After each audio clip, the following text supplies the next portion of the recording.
Perhaps you have a coin in your pocket right now. Maybe it's resting at the bottom of a bag or sitting in a dish on your dresser. If you were to hold it up to the light and look closely, really look, you would see something remarkable. There, on that small circle of metal, is a tiny world. A face in profile, an eagle with spread wings, letters curved along the rim. These miniature images have been travelling from hand to hand, pressed into metal by artists and craftsmen whose work touches millions of people every day, though we rarely pause to notice. Tonight we'll explore the long, gentle story of how coins became canvases. We'll meet the engravers who carved dies in reverse, the artists who signed their work in metal, and the traditions that turned functional currency into miniature sculpture. There's no need to concentrate too hard. Let the story wash over you like a quiet stream. Settle in, let your breathing slow, and allow your mind to drift as we explore the sleepy history of art pressed into metal.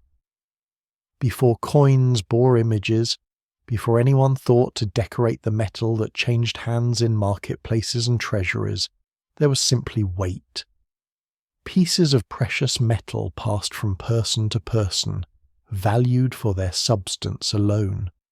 A merchant would place silver on one side of a scale, add or remove fragments until the balance was struck, and a transaction would be complete.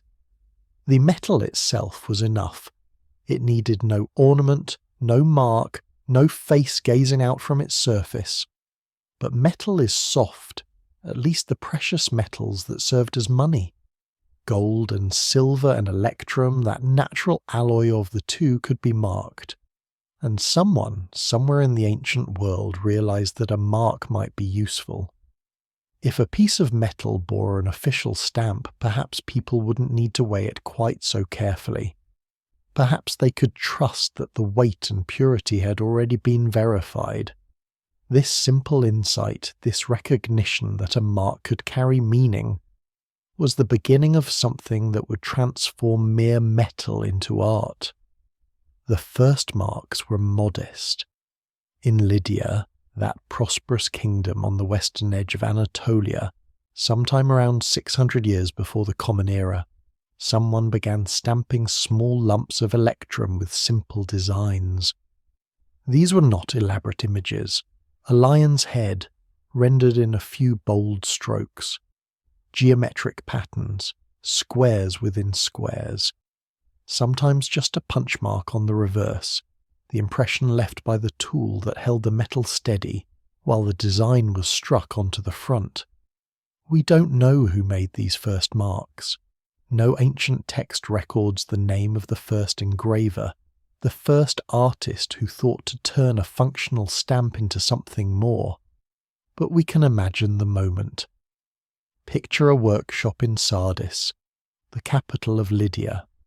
The light comes through a high window, falling across a workbench scattered with tools. A craftsman sits with a small piece of iron or bronze in his hands. Harder than the gold and silver, it will mark. He has a hammer, a chisel, punches of various sizes, and he has an idea. The craftsman begins to carve. He works in reverse, cutting away the metal that surrounds the image he wants to create. Where he wants the lion's mane to appear raised on the finished coin, he must carve down into the die. Where the lion's eye should be, a small depression must be carefully formed. It is a peculiar way to think, this working in negative space, seeing the finished image in your mind while your hands create its opposite. The work is slow and requires complete concentration. One slip of the tool, one moment of inattention, and the die is ruined. When the carving is finished, the die is ready. A small lump of electrum, that pale yellow metal panned from Lydian rivers, is heated until it's slightly soft. It's placed on a steady surface, perhaps an anvil or a block of stone. The die is positioned above it, and the craftsman strikes it with a hammer. The force of the blow presses the design into the metal, transforming the formless lump into something deliberate, something marked with meaning. When the die is lifted away, the lion's head stares up from the surface of the new coin, raised and distinct. These early Lydian coins were small, no bigger than a bean, and their designs were simple. But they represented a profound change. Someone had decided that money should bear an image. Someone had chosen what that image would be. And in making these choices, whether consciously or not, that anonymous craftsman had become an artist. The lion was a natural choice for Lydian coins. It was the symbol of the royal house, fierce and proud, a creature of power that everyone would recognize. But even within this simple motif, variations appeared. Different die engravers carved their lions slightly differently. One might give the beast a flowing mane, another might emphasize its bared teeth. Some lions faced left, others faced right. These small differences suggest individual hands at work, separate craftsmen interpreting the same subject through their own eyes and skills. As Lydian coinage developed under Kings Aliats and his son Croesus, the artistry grew more refined.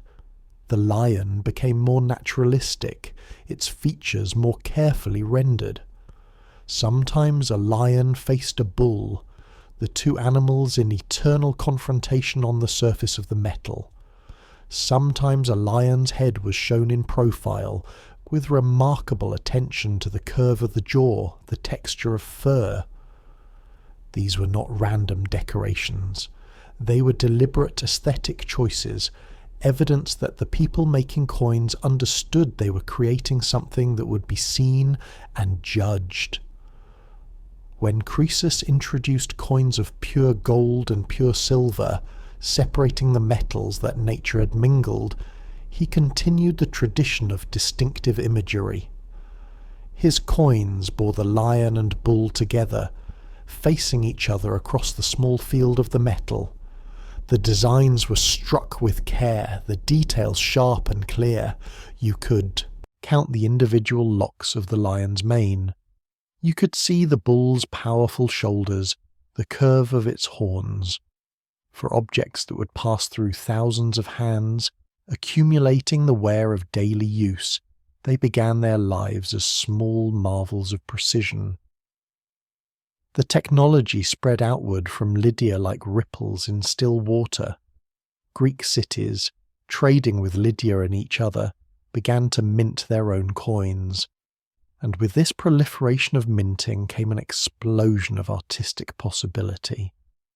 Each city-state could choose its own imagery, its own symbols to press into precious metal. The choices they made reveal what mattered to them, what they wanted the world to see when their money travelled to distant markets. Aegina, one of the earliest Greek minting centres, chose a sea turtle for its coins. This made perfect sense for an island whose wealth came from maritime trade. The turtle appears in profile on early Aeginetan coins, its shell carefully detailed, its flippers extended as if swimming through silver. Later, as Aegina's power waned and Athens rose, the sea turtle gave way to a land tortoise, a subtle shift that numismatists can trace through the archaeological record. Corinth, wealthy from its position between two seas, placed Pegasus on its coins. The winged horse of mythology was Corinth's symbol, and the die engravers who carved the city's currency brought it to life with grace and energy. On early Corinthian statas, Pegasus is shown in flight, its wings spread wide, its forelegs tucked beneath its body. The image is so dynamic, so full of motion, that you can almost see the horse rising through the air. Later versions became more stylized, the wings reduced to elegant curves, but the sense of movement never entirely disappeared. Athens would eventually choose the owl, that bird sacred to Athena, the city's patron goddess. But before the owl became ubiquitous, Athenian coins featured the goddess herself. These early tetradrachms showed Athena's helmeted head in profile on one side. On the reverse was her owl standing alert, with an olive branch and the first letters of the city's name. The Owl of Athens became one of the most recognizable coin designs in history, minted for centuries with remarkably little variation. But even within that consistency, die engravers found room for subtle artistry. Some owls look fierce and watchful, others seem almost gentle. The olive branch might be rendered with botanical accuracy or reduced to a symbolic flourish. Each of these designs required someone to sit at a workbench, chisel in hand, and carve. Each required artistic decisions, large and small. How large should the owl's eye be? At what angle should the turtle be viewed? How many feathers should be detailed in Pegasus's wings, and how many suggested? These weren't idle questions. The answers would be multiplied thousands of times, struck into coins that would circulate across the Mediterranean, carrying the city's identity wherever trade took them. The craftsmen who made these choices were working within significant constraints. A coin is tiny, rarely more than 2 or 3 centimeters across. The design must be bold enough to be recognized at a glance, simple enough to survive the striking process, distinctive enough to be unmistakable. Fine lines might not transfer well from die to coin. Delicate details might be lost in the striking or worn away by use. The engraver had to think not just about how the design would look on his carefully carved die, but how it would appear after being hammered into metal, after circulating for years, after being clipped or tested or simply rubbed by countless thumbs. And there was the peculiar challenge of working in reverse. When you carve a die for coins, you must cut the image backward, mirrored, so that it will appear correctly when struck. Letters must be reversed. Profiles must face the opposite direction from how you conceive them. This requires a particular kind of spatial reasoning, a mental flexibility that not everyone possesses. The engravers who mastered this skill were engaging in a craft that was part sculpture, part puzzle solving, and entirely their own. We know almost nothing about these early engravers as individuals. They didn't sign their work, at least not usually. Their names weren't recorded in the histories that have come down to us, but their hands are visible in the coins they made. Numismatists, scholars who study ancient coins with the intensity of archaeologists examining pottery shards, can often identify the work of individual engravers by subtle quirks of style. One might consistently render hair in a particular way. Another might have a characteristic approach to depicting drapery or musculature. These signatures of style, unconscious and indelible, allow us to glimpse the personalities of people who lived 2,500 years ago. The spread of coinage across the Greek world happened relatively quickly. Within a few generations of Lydia's first tentative experiments, dozens of Greek cities were minting their own money, and with this proliferation came a remarkable diversity of imagery. The griffin, a mythical creature part eagle and part lion, appeared on coins from Abdera. The crab, sacred to the people of Acragas in Sicily, scuttled across their silver. Rhodes chose the rose, a play on the city's name in Greek. Ephesus honoured Artemis with coins showing her temple, one of the wonders of the ancient world. This was currency as civic pride, as identity, as art. When a merchant from Athens arrived in Syracuse with a purse full of Athenian owls and exchanged them for Syracusan coins bearing the nymph Arethusa, he was not just completing a financial transaction. He was participating in an exchange of civic identities, handling the carefully crafted symbols of distant communities. The coins were ambassadors, carrying messages about who these cities were and what they valued. The Greeks understood that beauty and function could coexist. They didn't see any contradiction between making coins that were financially sound, guaranteed by the state to contain good silver at a reliable weight, and making those same coins aesthetically pleasing. If anything, beauty reinforced function. A well-designed coin was harder to counterfeit, easier to recognize, more trusted in distant markets. The artistry wasn't decoration, it was part of what made the coin work as money, and so, across the Greek world in the 6th and 5th centuries before the Common Era, workshops hummed with the quiet industry of die engraving. Anonymous craftsmen bent over their benches, carving horses and owls and turtles and roses into hardened metal.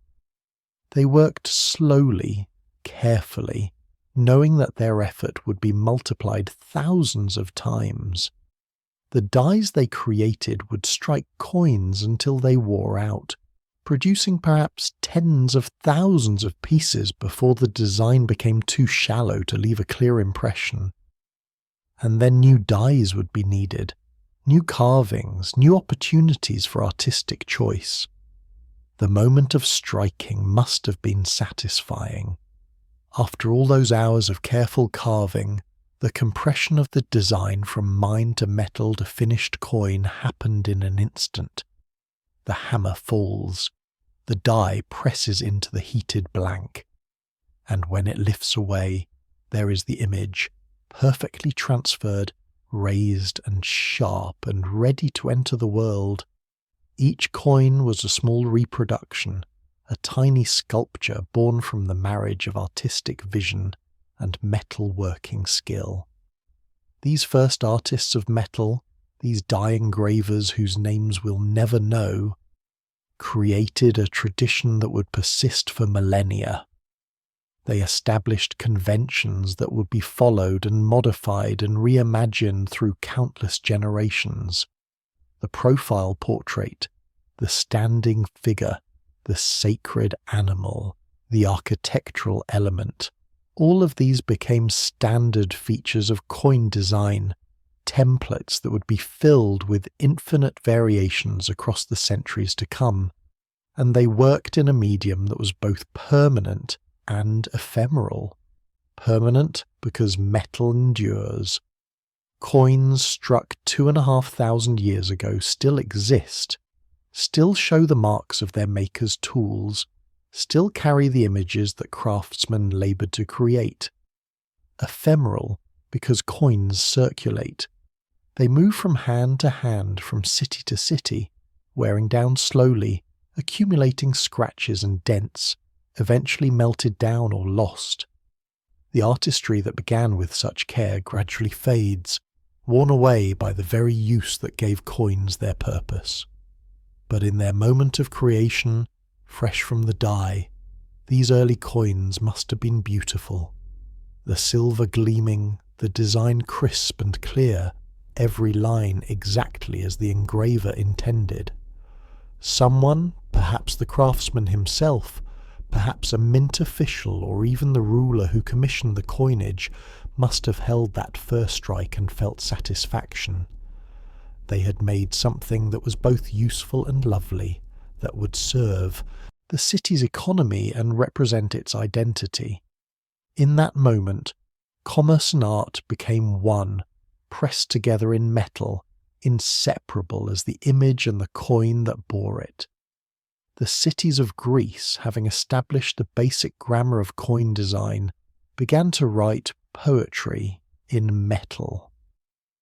In the 5th and 4th centuries before the Common Era, particularly in the wealthy Greek colonies of Sicily and southern Italy, coin artistry reached heights that would not be matched again for more than 1,000 years. These were no longer simple marks of authenticity stamped onto functional metal. They were miniature sculptures, works of art that happened to serve as currency. The transformation was gradual but remarkable. The early coins, with their bold and simple designs, had proven the concept. An owl or a turtle rendered in a few confident strokes could be beautiful. But what if the engraver took more time? What if the die was carved not just with skill but with artistic ambition? What if coin design was approached not as craft but as art? Syracuse, that great Greek city on the eastern coast of Sicily, became the centre of this artistic revolution. The city was enormously wealthy, grown rich from agriculture and trade. Its silver mines provided ample metal for coinage, and its position made it a crossroads for Mediterranean commerce. Syracusan coins travelled far and wide, and the city's rulers understood that beautiful coins brought prestige along with their economic function. Beauty was not frivolous. It was a statement of power and sophistication, a quiet boast that Syracuse could afford to care about such things. The Syracuse decadrachm, a large silver coin worth 10 drachmas, became the canvas for some of the finest artwork the ancient world would produce. These coins were substantial, about 3.5 centimetres across, and weighing roughly 43 grams of silver. That extra size, compared to the smaller denominations that circulated more commonly, gave engravers room to work, space to include details that would have been impossible on tiny coins.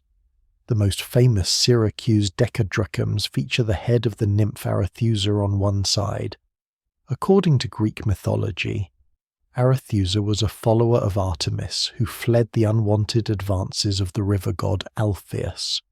The goddess transformed her into a spring, and Alpheus turned himself into a river to pursue her.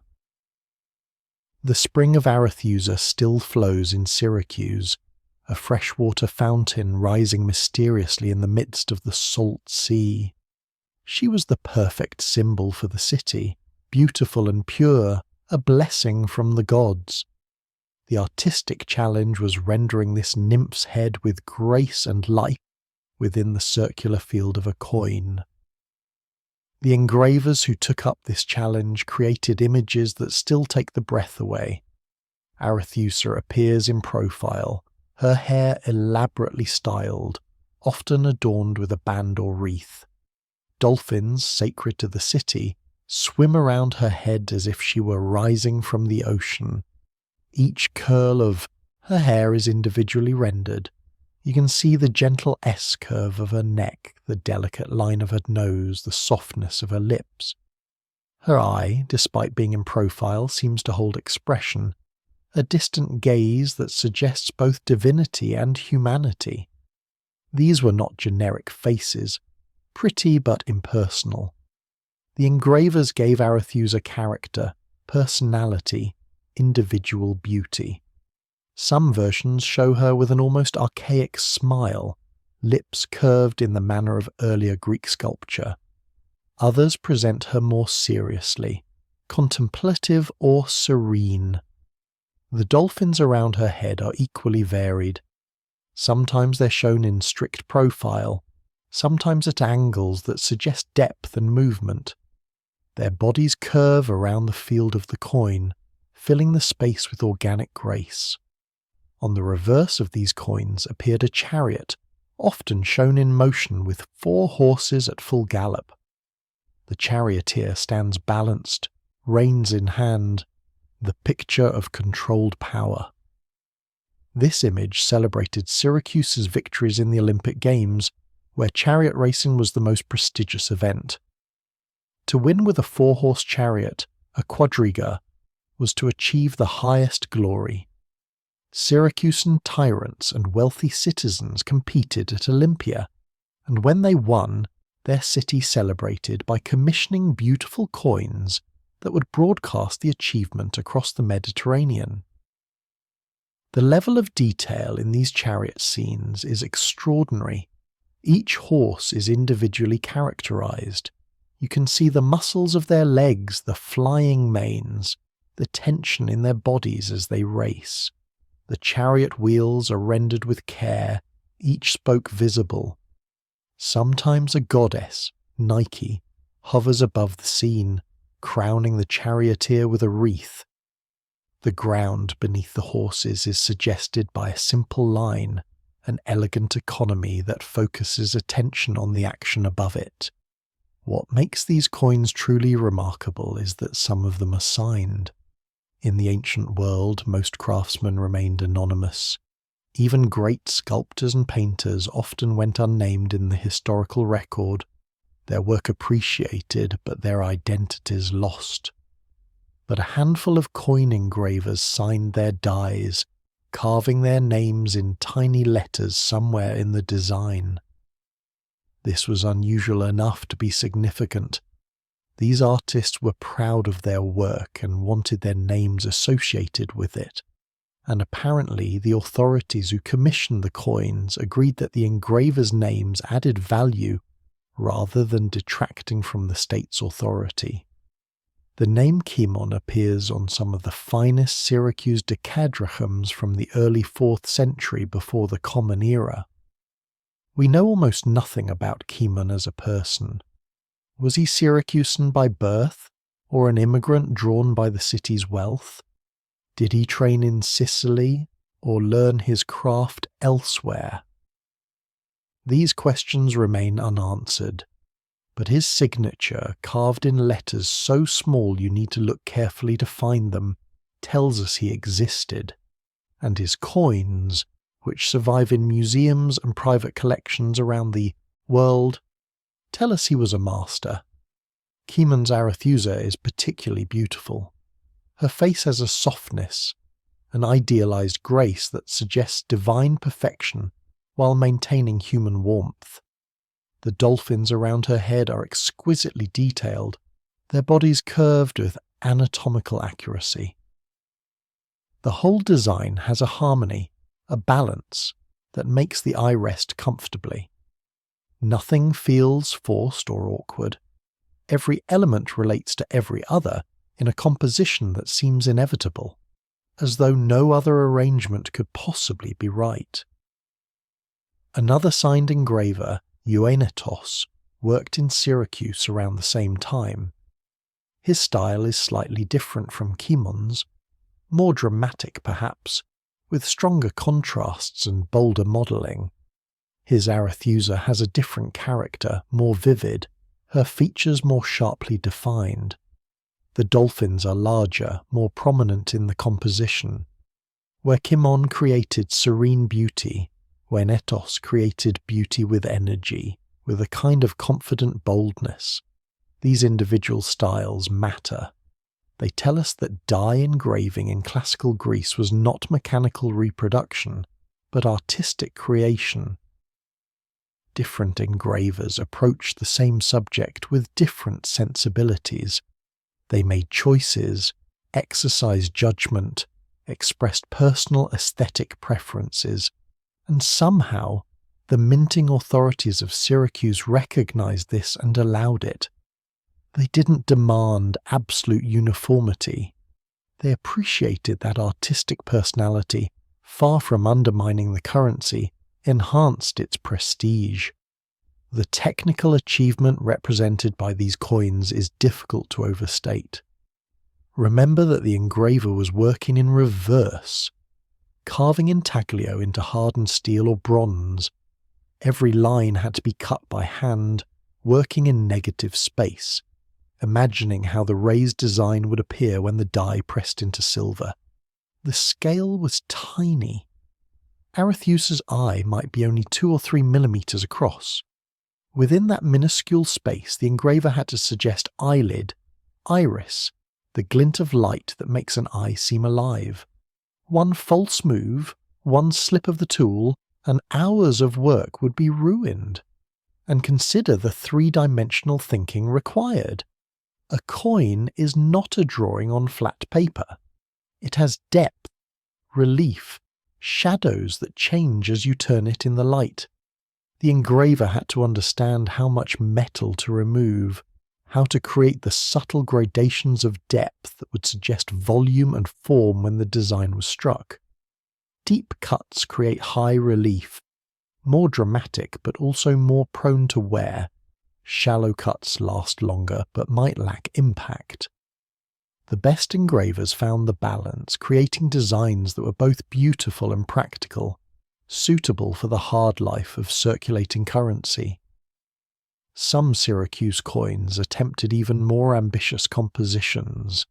A few show Arethusa not in profile but in three-quarter view, her face turned slightly toward the viewer. This was an extraordinary technical achievement. The human face in three-quarter view is notoriously difficult to render, even on a large canvas with plenty of space. On a coin, it required absolute mastery. The engraver had to suggest depth, the recession of one side of the face, the foreshortening of features, all within a space no bigger than a large button. That anyone attempted this is remarkable. That they succeeded is almost miraculous. The influence of major sculpture on coin design becomes apparent when you compare these coins to the great sculptural works of the same period. The Parthenon sculptures, created by Phidias and his workshop in Athens, show a similar understanding of the human form, the same graceful drapery, the same idealized but naturalistic beauty. The style that art historians call classical, that perfect balance between realism and idealization, appears on massive temple pediments and on tiny coins alike. Die engravers were not working in isolation. They were part of the broader artistic culture of classical Greece, influenced by the same aesthetic principles that guided sculptors and painters. Some scholars believe that coin engravers might have trained as sculptors or worked in sculptors' workshops. The skills were related, both requiring an understanding of form and composition, both demanding meticulous hand-eye coordination. It's easy to imagine a young artist learning to carve marble and ivory, mastering the techniques of relief sculpture, and then applying those skills to the specialized demands of die engraving. The transition would have been natural, the fundamental principles remaining the same even as the scale and medium changed. Other Greek cities watched Syracuse's artistic achievements with a mixture of admiration and competitive spirit. If Syracuse could produce coins of such beauty, other cities must respond. The result was a kind of artistic arms race, with city-states competing not just militarily and economically but aesthetically. Fine coins became a mark of civilization, proof that a city was cultured and wealthy enough to care about beauty. Athens, for all its political and intellectual preeminence, maintained a more conservative approach to coin design. The owl of Athena, once established, changed very little over centuries. Generation after generation of Athenian tetradrachms bear essentially the same design. Athena's helmeted head on one side, her owl on the other. This consistency was deliberate. Athenian owls were trusted throughout the Mediterranean precisely because they were so recognizable, so reliably standard. Merchants knew exactly what they were getting when someone paid in Athenian silver. But within that apparent uniformity, subtle variations appear. Different die engravers carved the standard design with individual touches. One might give Athena a slightly more prominent nose, another might render the owl's feathers with particular care. The olive leaves, the goddess's helmet crest, the letters spelling Athens, all show minor differences when you compare coins from different periods or different die engravers. The differences are small enough that the coins remain unmistakably Athenian, but large enough that careful observers can distinguish individual artistic hands. This balance between standardization and artistry reflects a tension that would persist throughout the history of coinage. On one hand, money needs to be reliable, consistent, instantly recognizable. Variation creates uncertainty, and uncertainty undermines trust. On the other hand, coins are made by human beings, and human beings naturally express personality in their work. Complete uniformity would require mechanical reproduction, and that technology wouldn't exist for millennia. So ancient coins occupy a middle ground, standardized in their broad features but variable in their details. The finest Greek coins were cherished not just as currency, but as objects of beauty in their own right. Wealthy collectors in the ancient world kept coins in cabinets, appreciating them the way later generations would collect paintings or sculptures. A particularly beautiful Syracuse decadrachum or a well-struck Athenian owl might be gifted between rulers as a diplomatic gesture, valued for its artistry as much as its metal content. This dual nature, the coin as both money and art object, would persist through the centuries. The materials themselves contributed to the aesthetic impact. Silver, the primary metal for Greek coinage, has a cool, pure luster that flatters the design stamped into it. A new coin, fresh from the mint, would gleam with an almost white radiance. The raised portions of the design caught the light, creating natural highlights that emphasized the engraver's work. Turn the coin in your hand, and different details emerged from shadow, the relief creating a play of light and dark across the miniature surface. Gold coins, less common but prestigious, had their own beauty. The warm glow of gold enhanced certain designs, giving faces a seeming warmth, making wreaths and diadems seem to shimmer. Gold is softer than silver, which presented both advantages and challenges for engravers. The design could be struck more easily, with less force required, allowing finer details to transfer well. But the softness also meant gold coins wore more quickly, their crisp details gradually smoothing away with handling. The process of creating a truly beautiful coin began long before the actual striking. First came the design concept, decided by the city's authorities. What image should represent the city? What message should the coin carry? These decisions might involve consultation with religious authorities, political leaders, even popular assemblies. Once decided, the concept had to be translated into a working design, perhaps sketched on papyrus or drawn in wax, planning how the image would fit within the circular field of the coin. Then came the engraving itself, the slow, painstaking work of carving the master die. This might take days or weeks, depending on the complexity of the design. The engraver worked with gravers, small chisels with sharp cutting edges, removing metal in tiny shavings. The work required perfect lighting, absolute concentration, and hands steady enough for the finest details. Hour after hour, the design took shape in reverse, gradually emerging from the blank die like a figure emerging from fog. When the die was finished, it had to be hardened, heated, and quenched to make it strong enough to stamp thousands of coins without wearing out too quickly. The first strikes from a new die were crucial. If the design transferred well, crisp and clear, the die would enter production. If something was wrong, if a detail didn't transfer properly or the relief was incorrect, the die might need adjustment or complete recarving. The engraver's work was judged not by how the die looked, but by how the coins it produced looked. The moment of striking transformed potential into reality. The die met the heated blank of silver or gold, pressed by the force of a hammer blow, and the design transferred. What had existed as negative space, as carved away metal in the die, now appeared as positive relief on the coin.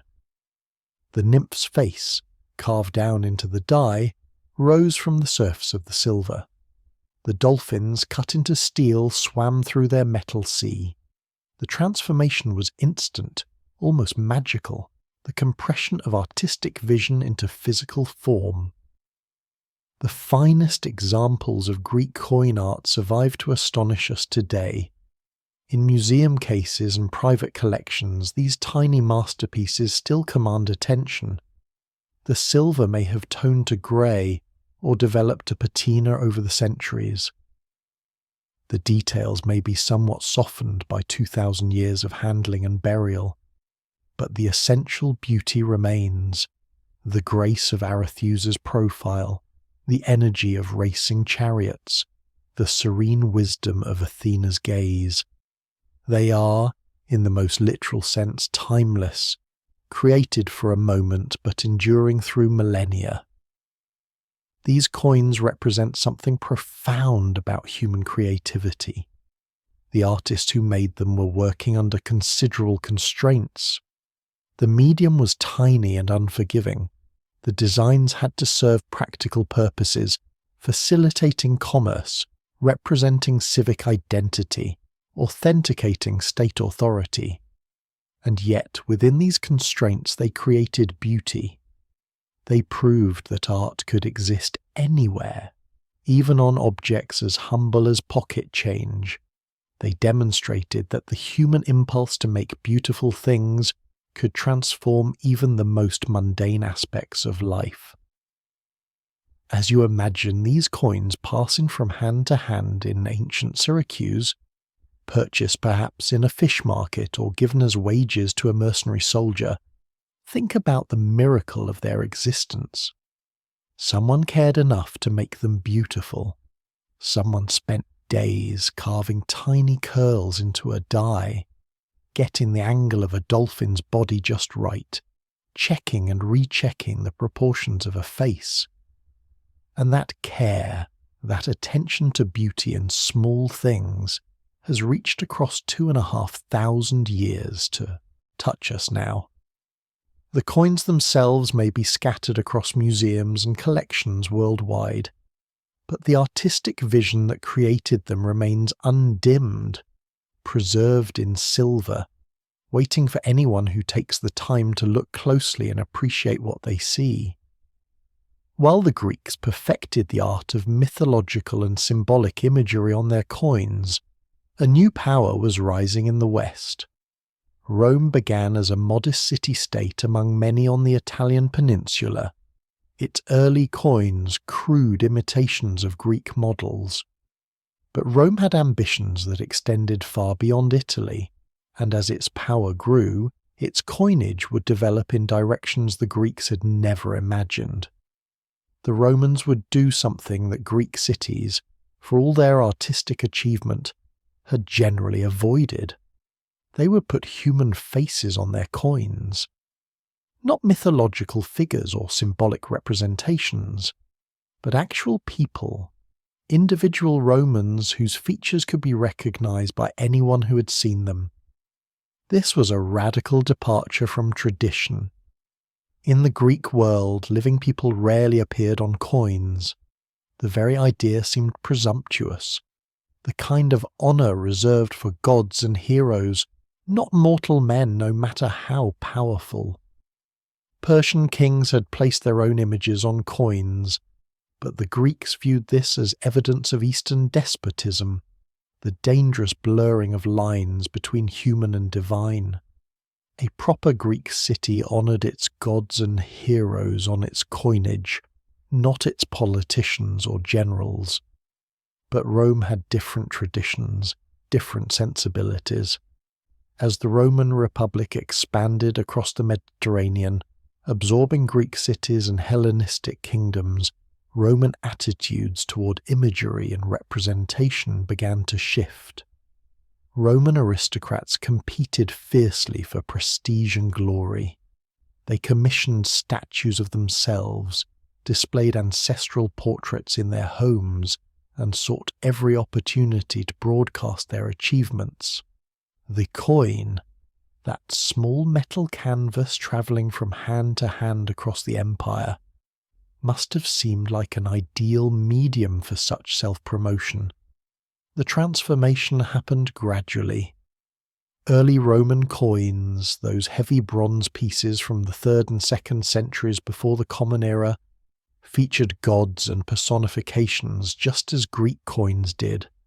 Janus, the two-faced god of beginnings, appeared frequently.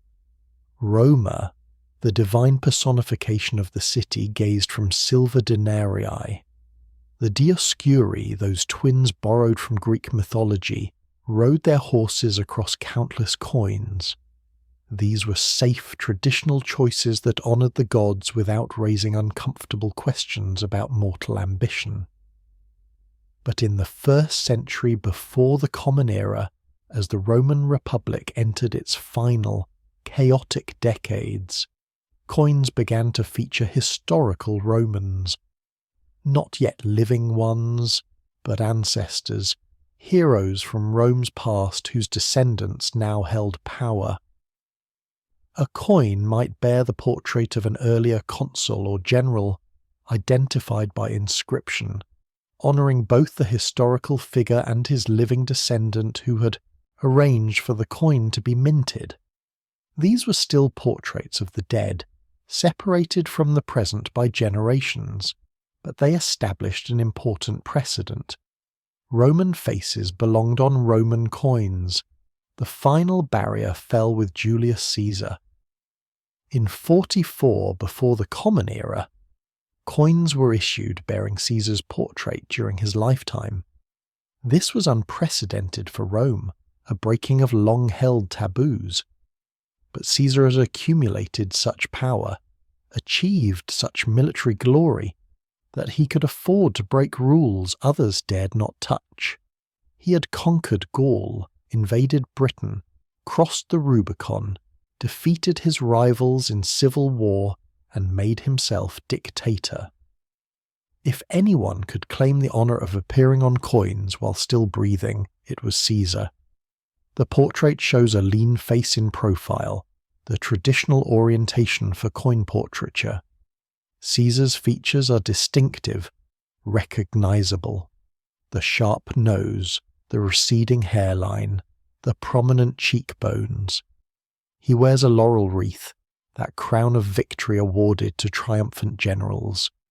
His neck is somewhat scrawny, showing his age, and there's a suggestion of weariness in the face, the weight of power and responsibility. This is not an idealized hero from mythology. This is a specific man, aging and careworn, rendered with considerable realism. The artistic choice to show Caesar with such honesty is remarkable. The die engraver could have idealized him, made him younger, handsomer, more godlike. But Roman portraiture had developed a tradition of verism, of showing people as they actually appeared, complete with wrinkles, warts, and all the marks of age and experience. This style reflected Roman values, the belief that age and experience were worthy of respect, that the marks of a life fully lived were nothing to hide. So Caesar appears on his coins as he must have appeared in life, a tired man in his 50s who had achieved everything and paid the price for it. Caesar's assassination, just months after these coins began circulating, did nothing to stop the practice he had started. If anything, it accelerated the trend. The civil wars that followed Caesar's death were fought partly through imagery.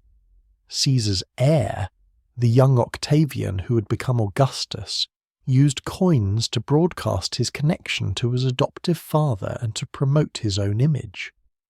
Brutus, one of Caesar's assassins, issued coins celebrating the Ides of March, the date of the assassination, with daggers and the cap of liberty. Mark Antony and Cleopatra appeared together on coins, their alliance proclaimed in metal. Coins had become weapons in the propaganda war, and portraiture was the ammunition. When Octavian finally triumphed and became Augustus, the first Roman emperor, he understood the power of the coin portrait. Augustus's image appeared on coins throughout the empire, in quantities that must have numbered in the millions. Every coin was a tiny portrait, a reminder of who held power, a reassurance that the emperor was watching over his domains. The portrait became a tool of governance, making the distant emperor present in every market transaction, every tax payment, every soldier's wage. Augustus's coin portraits show him as he wanted to be seen, dignified and ageless. Early portraits show him young, with the idealized features of classical Greek sculpture. But even as Augustus aged, his coin portraits changed only slightly. He remains forever vigorous, his jaw strong, his gaze forward. This was deliberate myth-making, the creation of an imperial image that transcended mortal limitations.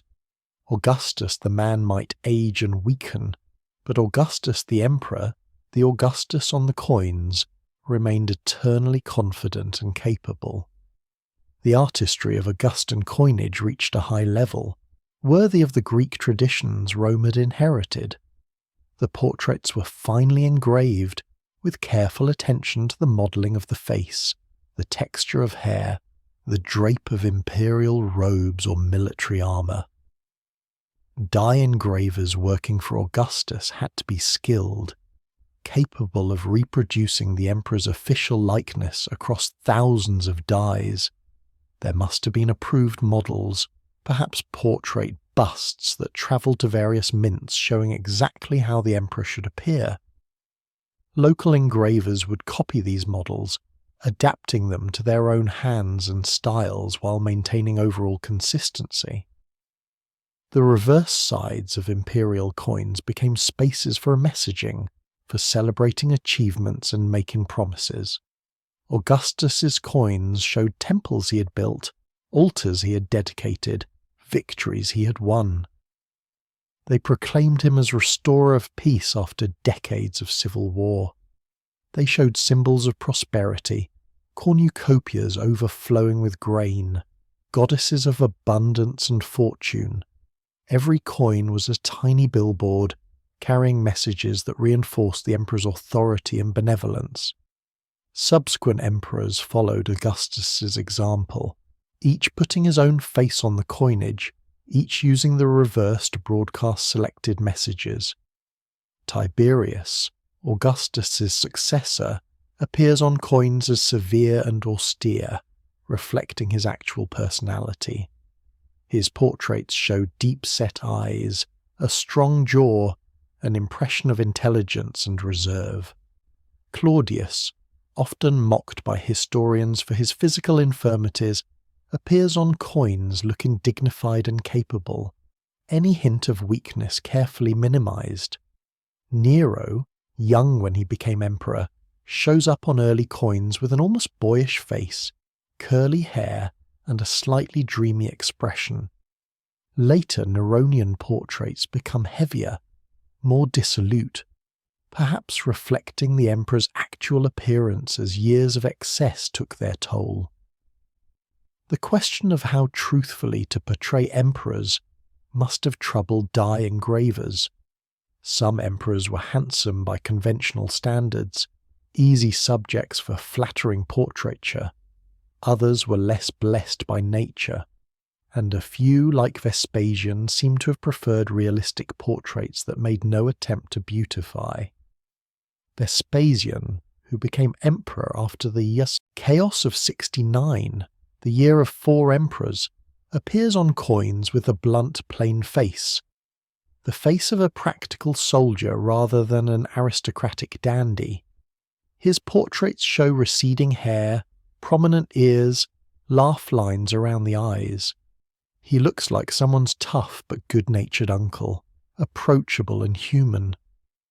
This down-to-earth quality was part of Vespasian's appeal, his contrast with the extravagant Nero who preceded him. The Flavian dynasty that Vespasian founded continued this relatively honest portraiture.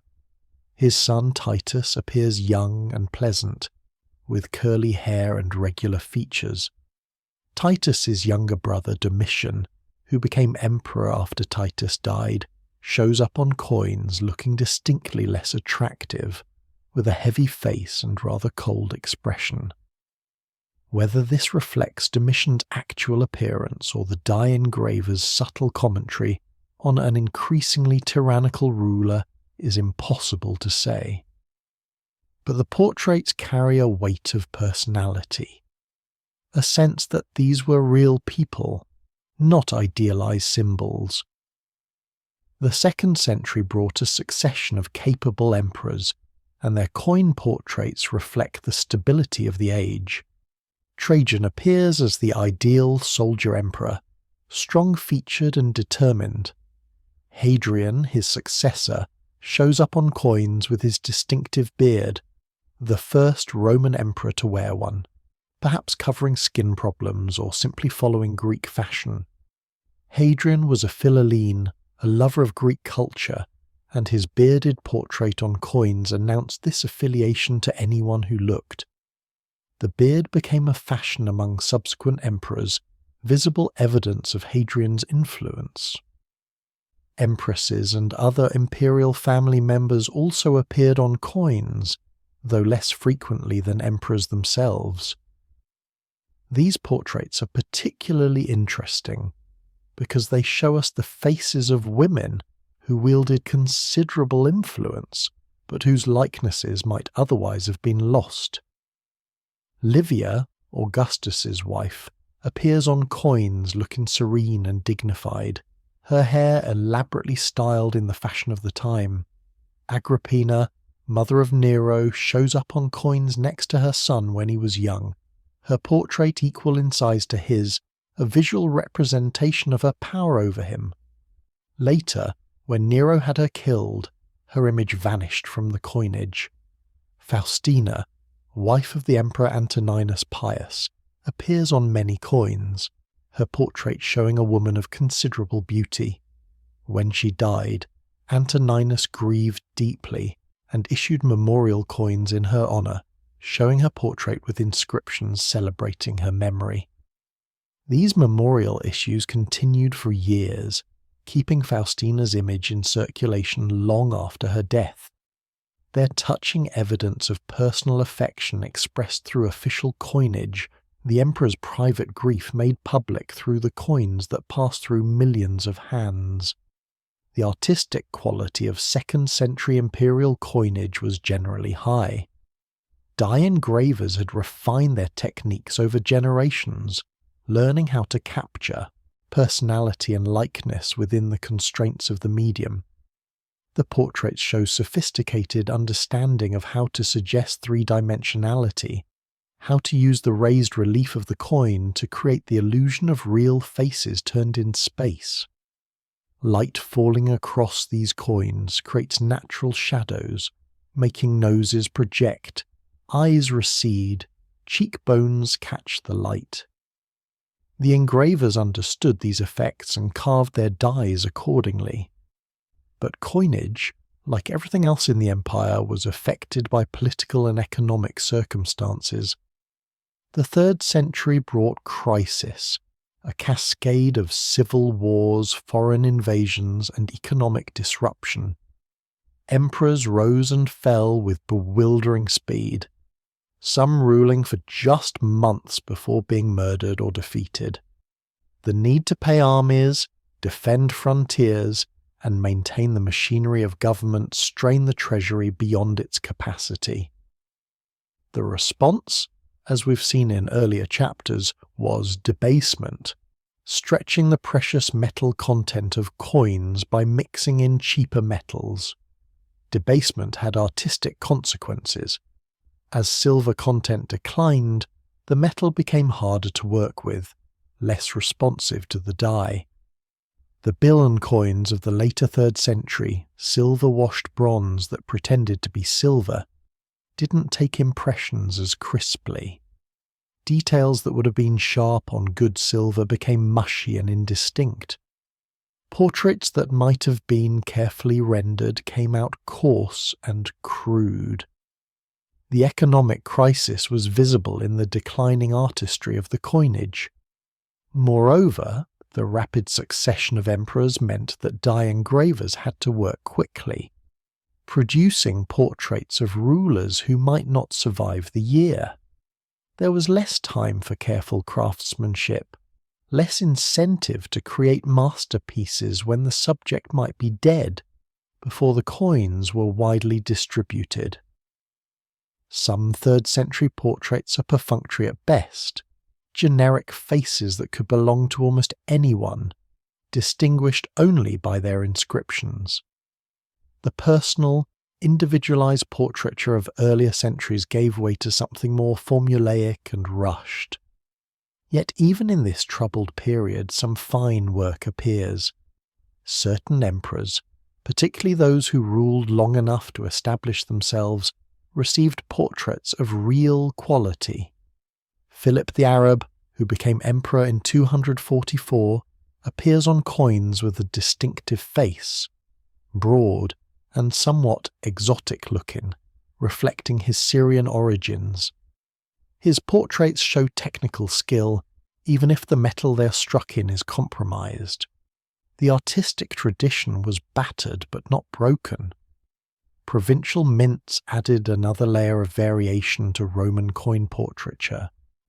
The empire's mints were scattered across its territories, from Britain to Syria, from Spain to Egypt. Each mint received models or instructions for how the emperor should be portrayed, but local engravers inevitably interpreted these models through their own skills and traditions. An emperor's portrait struck in Alexandria might look noticeably different from the same emperor struck in Antioch or Lugdunum. The differences weren't enormous, but they were there, subtle variations in style, proportion and execution. These provincial variations are fascinating for what they reveal about the limits of standardization in the ancient world. There was no photography, no perfect mechanical reproduction. Each die was carved by hand, by an individual engraver looking at a model and interpreting it according to his own understanding and ability.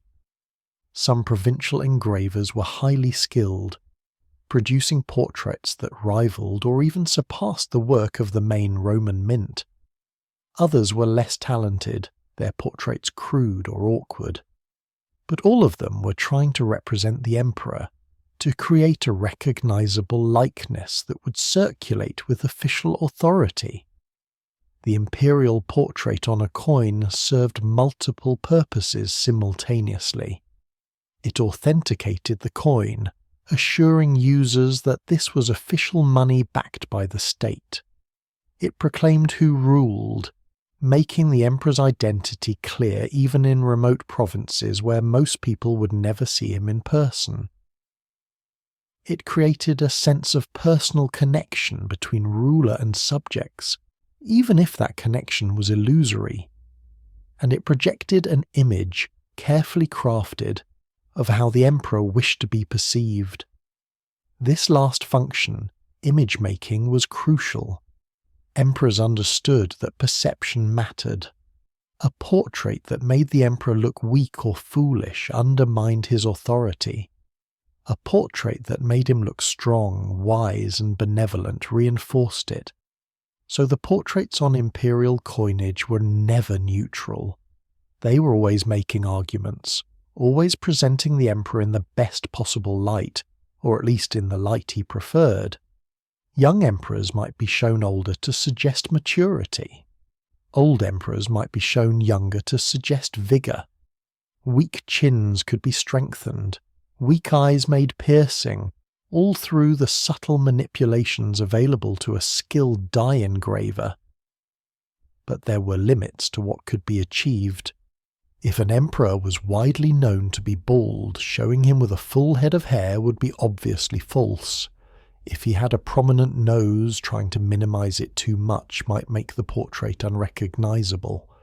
The portraits had to be recognizable as the emperor while still being flattering, a balance that required both artistic skill and political sensitivity.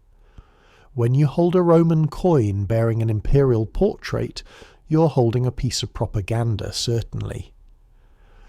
But you're also holding a work of art, a miniature portrait created by a skilled craftsman working in an extraordinarily demanding medium. The face that gazes from the silver or bronze or debased billon is the product of someone's artistic choices, someone's trained hand-guiding tools across metal, creating an image that would be multiplied thousands of times and scattered across an empire. That these portraits often succeeded in capturing personality and character, that many of them remain powerful and affecting 2,000 years later, is testimony to the engraver's skill and the enduring power of their art.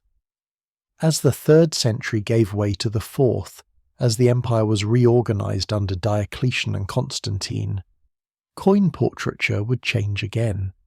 The realistic, personal style of earlier centuries would give way to something more formal, more stylized, more symbolic. But that transformation lies ahead in our story. For now, rest with the image of those countless Roman faces, emperors and empresses and family members, gazing from coins that circulated through a vast and diverse empire, connecting people across continents and centuries through the simple medium of metal and the more mysterious medium of art. The Roman Empire in the West fragmented and fell, its provinces claimed by new kingdoms and peoples. But in the East, the empire endured. Constantinople, that great city on the Bosphorus, remained standing, its walls strong, its treasury functioning, its mints continuing to produce coins. The Byzantine Empire, as historians would later call it, preserved Roman traditions even as it transformed them. And chief among those transformations was the gradual introduction of sacred imagery onto the coinage, the faces of Christ and the Virgin Mary appearing where emperors once stood alone. This shift happened slowly, unfolding over centuries. The early Byzantine coins of the 5th and 6th centuries continued Roman patterns, showing emperors in profile or facing forward, dressed in military armour or imperial robes. The solidus, that gold coin Constantine had introduced, remained the standard, its weight and purity carefully maintained. But the artistic style was changing, becoming more formal, more stylized, less interested in individual personality, and more concerned with representing eternal, unchanging authority. By the 7th century, the transformation was complete. Byzantine coin portraits no longer attempted the realistic, individualized approach of earlier Roman coins. Instead, emperors appeared in stiff frontal poses, their faces symmetrical and idealized, their eyes large and staring. This wasn't a decline in artistic skill. It was a deliberate aesthetic choice, reflecting Byzantine theology and imperial ideology. The emperor was God's representative on earth, and his image should reflect divine order rather than human particularity. The staring eyes looked out at everyone who handled the coin with the same fixed gaze, eternal and unchanging. Then, in the late 7th century, something unprecedented appeared on Byzantine coins, the face of Christ. Not as a symbol or suggestion, but as an actual portrait, showing the bearded face that Christian tradition associated with the Saviour. This was an extraordinary theological statement pressed into gold. Christ's image on a coin was both an assertion of Christian faith and a claim about the nature of imperial authority. The empire was Christ's empire, protected by divine power operating under heavenly sanction. The artistic challenge of depicting Christ on coins was considerable. Christian theology held that Christ was both fully divine and fully human, a mystery that had generated centuries of debate and sometimes violent controversy. How should such a figure be shown? Byzantine dye engravers developed a conventional approach. Christ appeared facing forward, his face symmetrical, his beard and long hair rendered in stylized patterns. He wore a cross nimbus, a halo with a cross inside it, marking his divine nature. His hand often rose in blessing, 2 fingers extended in a gesture that would become iconic in Eastern Christian art. These Christ portraits were not attempts at realism. No one claimed to know what Jesus of Nazareth had actually looked like. Instead, the images were symbolic, drawing on established artistic conventions to create a representation that believers would recognize and venerate. The large eyes, the serious expression, the formality of the pose, all of these elements work together to suggest divine presence rather than human personality. When you held such a coin, you were holding something that proclaimed its own sacred character. The Virgin Mary also appeared on Byzantine coins, particularly from the 8th century onward. She was shown in various traditional poses, sometimes holding the Christ child, sometimes with her hands raised in prayer. Like Christ, she was rendered in a formal, stylized manner, her face serene and symmetrical, her drapery falling in conventional patterns. The religious iconography that filled Byzantine churches and manuscript illuminations found its way onto coins, miniaturized but recognizable, carrying theological messages to anyone who handled the currency. The iconoclast controversy of the 8th and 9th centuries affected Byzantine coinage profoundly. This was a bitter religious and political struggle over whether religious images were appropriate in Christian worship. Iconoclasts, those who opposed images, argued that depicting Christ or the saints violated biblical prohibitions against graven images. Iconodules, those who supported images, argued that images were valuable aids to devotion and theological understanding. For decades, the controversy raged, with emperors supporting one side or the other, and the coinage reflecting these shifts in policy. During iconoclastic periods, Christ and the Virgin disappeared from coins. Instead, coins showed crosses, simple and unadorned, or symbolic images that didn't depict human forms. The coins became deliberately plain, stripped of figural imagery. When iconodule emperors regained power, the sacred portraits returned, sometimes with inscriptions specifically defending the legitimacy of religious images. The coins became battlegrounds for theological positions, their imagery reflecting whoever currently controlled imperial policy. Throughout these changes, Byzantine coin artistry maintained a distinctive character.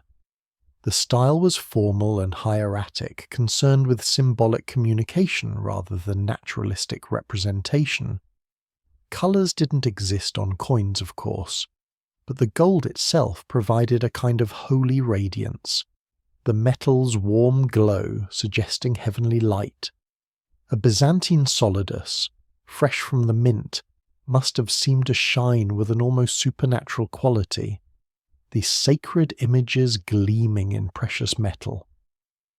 While Byzantine coins proclaimed Christian faith through sacred imagery, a different tradition was developing across the Mediterranean and eastward into Asia.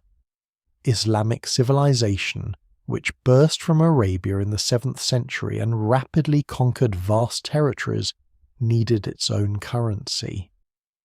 The early Arab conquerors initially used Byzantine and Persian coins, those currencies already circulating in their new territories. But as the Islamic Empire consolidated under the Umayyad Caliphate, distinctive Islamic coinage emerged. the Islamic approach to coin design was radically different from both Roman and Byzantine traditions. Islamic theology, like Judaism, was deeply cautious about representational imagery, concerned that images of living beings might lead to idolatry. So Islamic coins avoided portraits and figural imagery entirely. Instead, they turned to the written word, to calligraphy, as their primary artistic medium. The result was coinage that was beautiful in an entirely different way. Beauty achieved through elegant script rather than pictorial representation.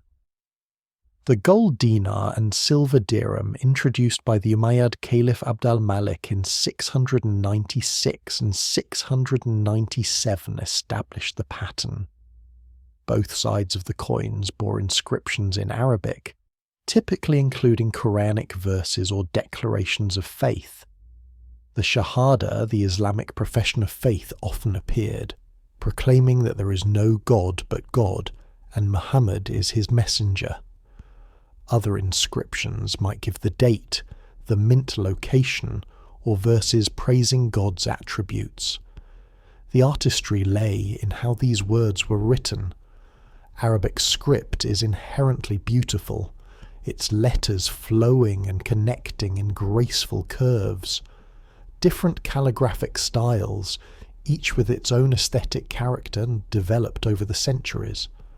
Kufic script, angular and geometric, dominated early Islamic coinage. Each letter was carefully balanced, the verticals and horizontals creating a sense of structured elegance. Later, more cursive scripts appeared, their letters flowing with organic grace, loops and curves giving a sense of movement and fluidity. Imagine holding an early Islamic dinar in your hand. The gold gleams, reflecting light from its smooth surface.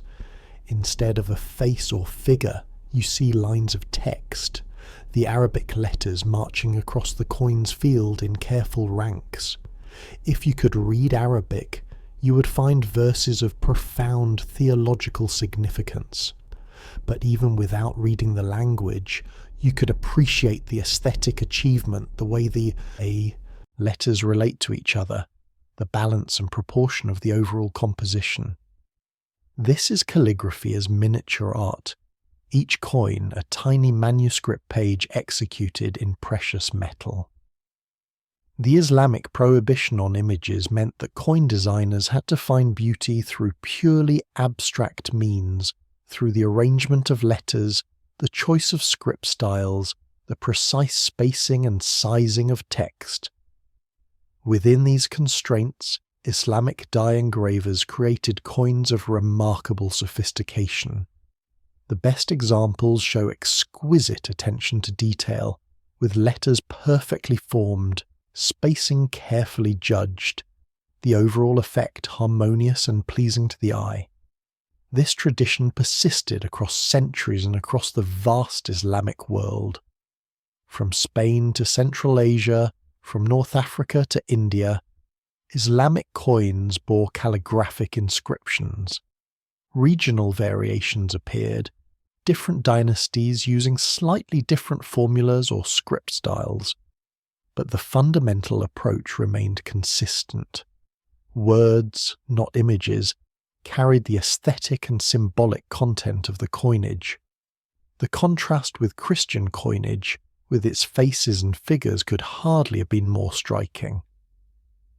In Western Europe, meanwhile, the collapse of Roman authority had disrupted coin production. The sophisticated minting operations of the empire gave way to cruder, more localized efforts. The silver penny, introduced by Charlemagne around 790, became the standard coin across much of Western Europe. But the artistic quality of these pennies varied enormously, depending on where and when they were struck.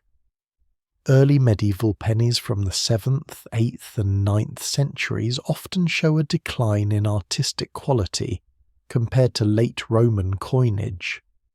The portraits are crude, the letters sometimes barely legible, the overall execution rough. This wasn't necessarily because the engravers lacked skill, though some probably did. Rather, it reflected changed circumstances. The economy was less monetized, fewer coins were needed, mints operated on smaller scales with less resources and institutional continuity. Die engraving became a more occasional craft rather than a specialized profession, with accumulated expertise. But even in this period, certain centres produced work of real quality. The Anglo-Saxon pennies of England, particularly from the later 9th century onward, show considerable artistic achievement. The portraits on these coins, though stylized, have character and presence. Kings appear in profile, crowned and dignified, rendered with careful attention to detail. The letters forming inscriptions around the coin's edges are beautifully proportioned, clear and elegant. Some Anglo-Saxon die engravers signed their work, their names preserved in tiny letters, evidence of pride in craftsmanship. The religious imagery on Western medieval coins was less ambitious than Byzantine examples, but still significant. Crosses appeared frequently, simple symbols of Christian faith that everyone would recognize.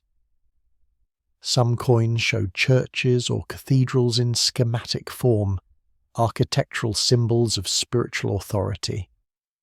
Saints occasionally appeared, though usually in highly simplified form, more symbolic than realistic.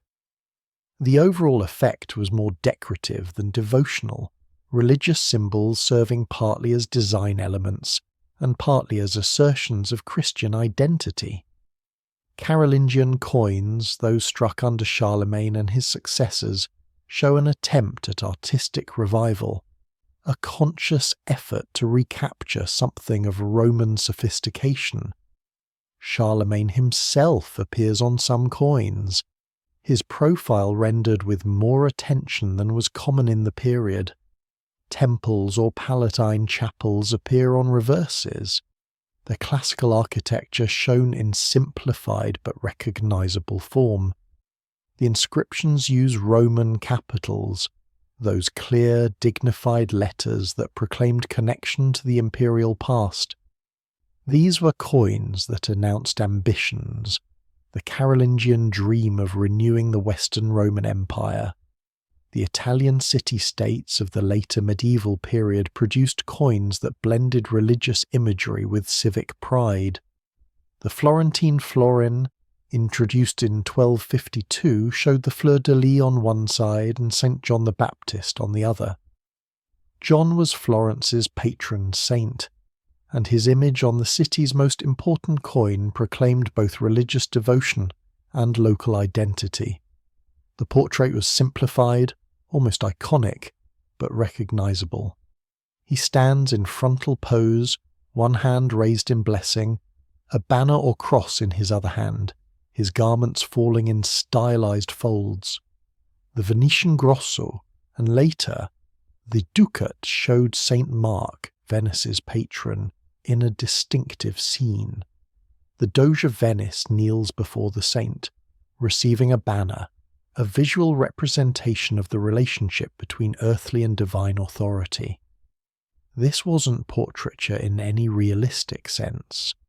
The figures are types rather than individuals, symbols of offices rather than persons.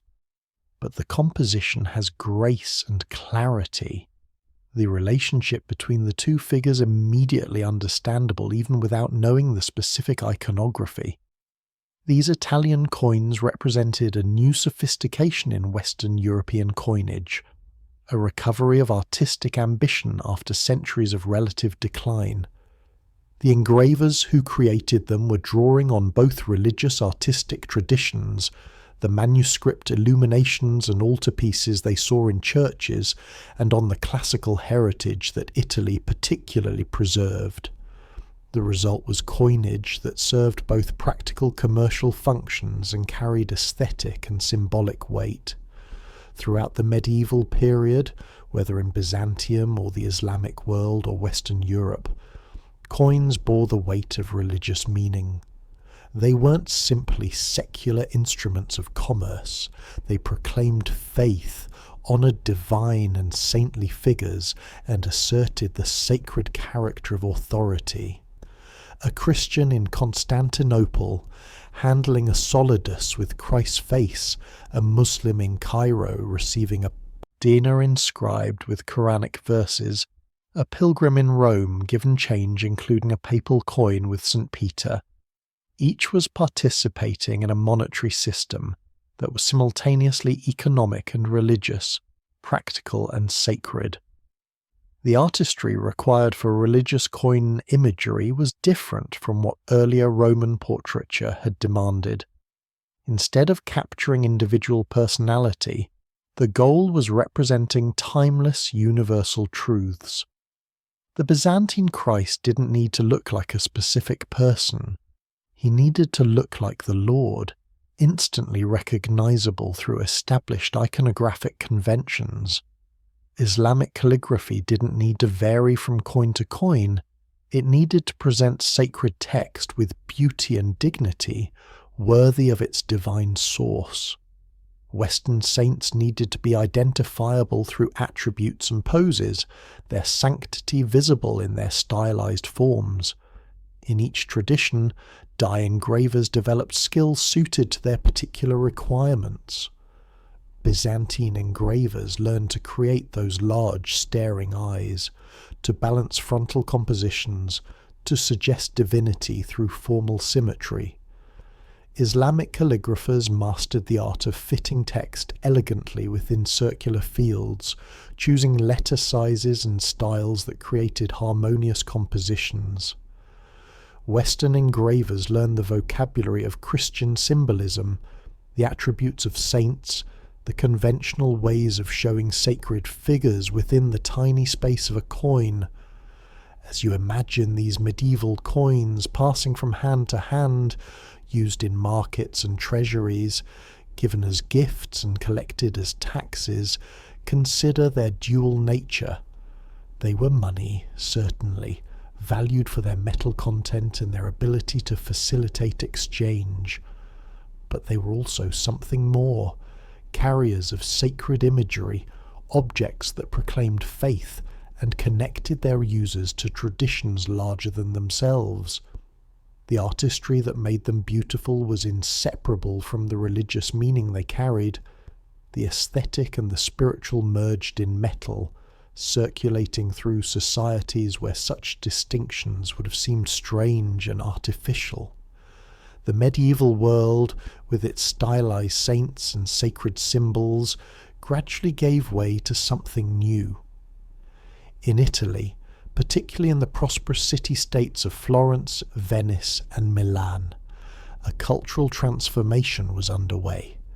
Scholars were rediscovering classical texts, artists were studying Roman sculptures, and a new appreciation for the natural world and human achievement was flowering. This was the Renaissance, the rebirth, and its influence would extend to even the smallest works of art, including the coins that passed from hand to hand in the Italian marketplaces. The Renaissance brought a return to naturalism, to the careful observation of how light falls on faces, how fabric drapes over bodies, how human beings actually appear when you look at them closely.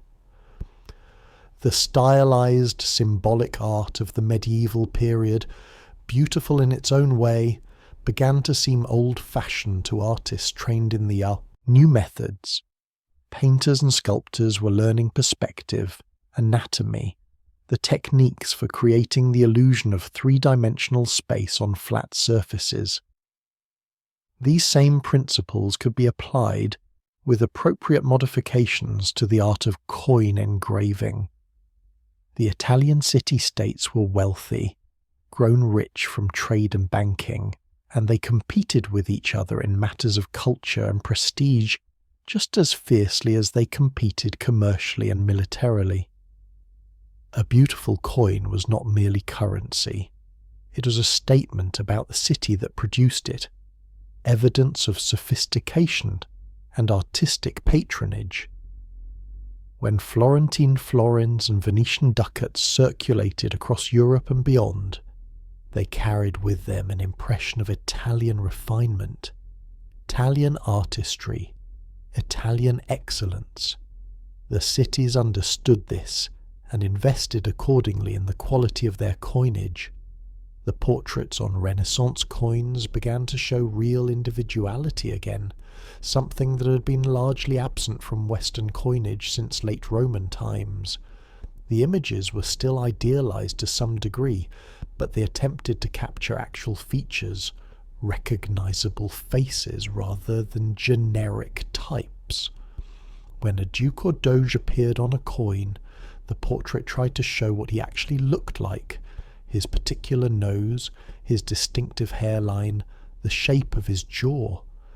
This was a return to something like the Roman approach, but informed by centuries of artistic development and the specific achievements of Renaissance art. The medallion tradition, which flourished in 15th century Italy, influenced coin design profoundly. Medallions were larger than coins, often hand-cast rather than struck, and they served as commemorative pieces rather than circulating currency. Artists could be more ambitious with medallions, creating detailed portraits and complex allegorical scenes without worrying about the constraints of everyday monetary use. Pisanello, one of the great medallists of the early Renaissance, created portraits of remarkable subtlety and presence, profile views that captured personality through careful observation of features. The artistic techniques developed for medallions gradually influenced actual coinage. Die engravers began attempting similar levels of detail and naturalism, pushing the technical limits of what could be achieved on circulating coins. The results varied, of course. Some engravers were more skilled than others, and the size and quality of coins limited what was possible. But the ambition was there, the desire to make coins that were worthy of the artistic moment, that reflected the Renaissance achievement in all its glory. One artist whose name has come down to us, associated with both major sculpture and coin work, was Benvenuto Cellini. Cellini was a Florentine goldsmith, sculptor, and metal worker whose autobiography gives us vivid glimpses of artistic life in 16th century Italy. He worked for popes and kings, creating masterpieces in gold and silver, and he also produced designs for coins and medallions. His work combined technical virtuosity with dramatic flair, pushing the medium to its limits. Cellini's coins and medallions show faces rendered with Renaissance mastery, three-dimensional forms suggested through careful modelling, attention to how light and shadow play across features. When he depicted Pope Clement VII, he created not just a portrait, but a study in authority and presence, the Pope's face stern and dignified, his robes carefully detailed. The work required extraordinary skill, carving dies that would transfer all this detail cleanly when struck into metal. That Cellini could manage it speaks to both his talent and his meticulous craftsmanship. But the most dramatic developments in Renaissance and Baroque coinage happened north of the Alps, in the German-speaking lands and the Netherlands. Here, a new coin was emerging that would become famous across Europe and eventually give its name to the dollar itself. This was the taler, a large silver coin first minted in 1518 in the silver-rich region of Bohemia. The taler was substantial, weighing roughly 29 grams and measuring about 4 centimetres across. Its size made it valuable enough for large transactions, and that same size provided die engravers with considerably more space to work than smaller coins allowed. The name taler, or Thaler in some spellings, came from Joachimsthal, the valley in Bohemia where silver was mined and where the first of these large coins were struck. Joachimsthaler Groschen, they were called at first, valley coins, but the name was quickly shortened to simply taler.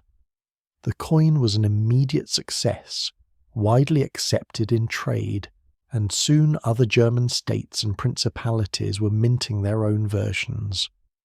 Within a generation, talers had become standard high-value coins across Central Europe. The artistic possibilities of the taler attracted ambitious engravers.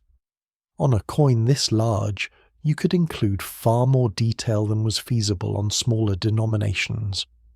Portraits could show elaborate costumes, carefully rendered hair and beards, intricate background elements.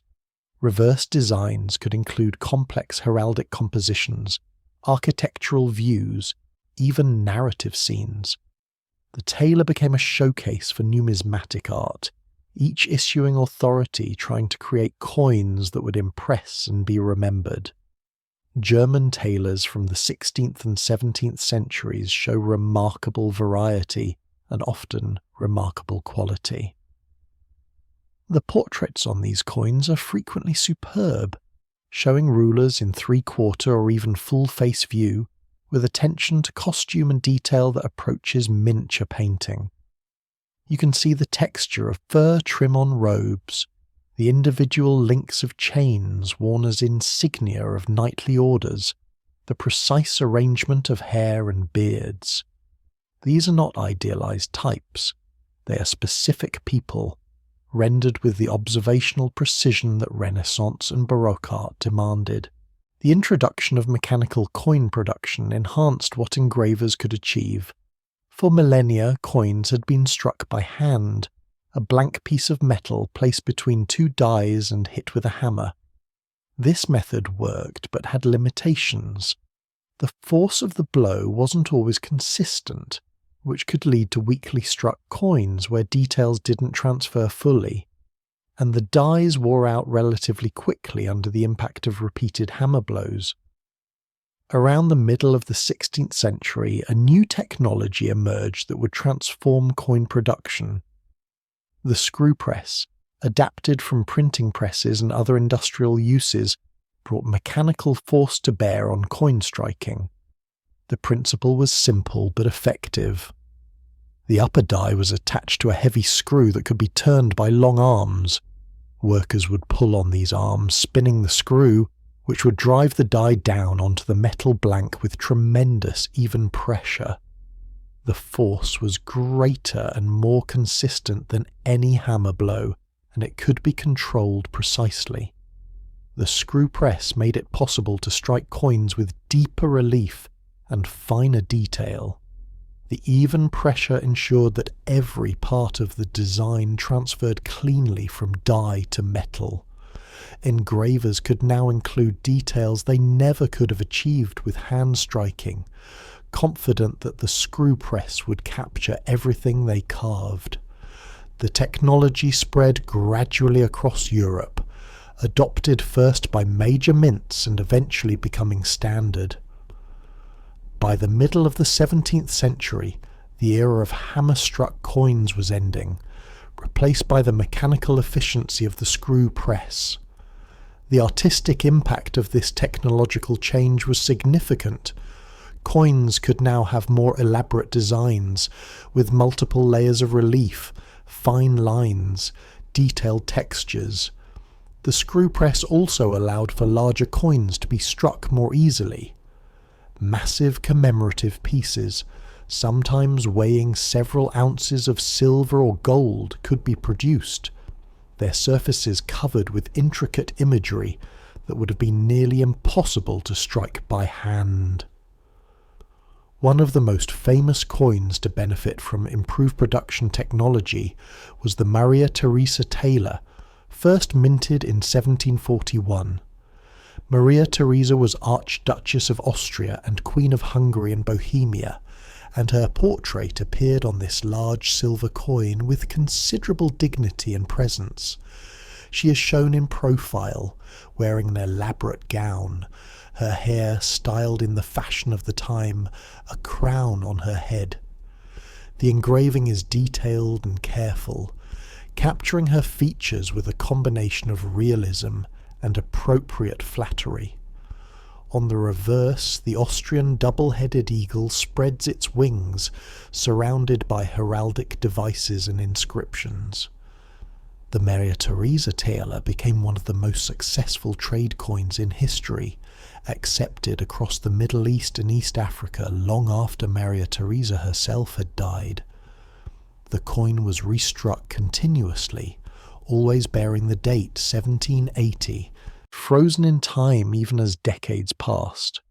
Merchants and traders preferred it because they knew exactly what they were getting, the weight and fineness always consistent.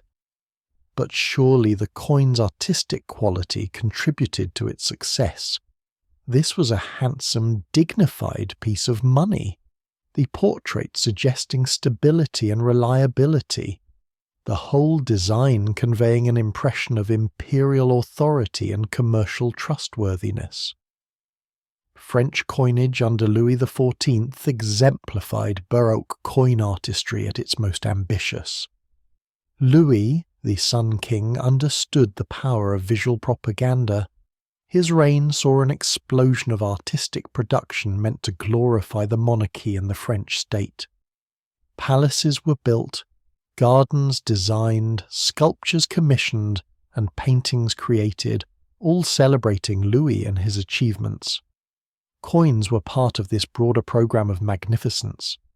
Louis's portrait on French coins shows him in full Baroque splendor. Early coins depict him young and vigorous, his face idealized, his hair flowing in the elaborate style of the period.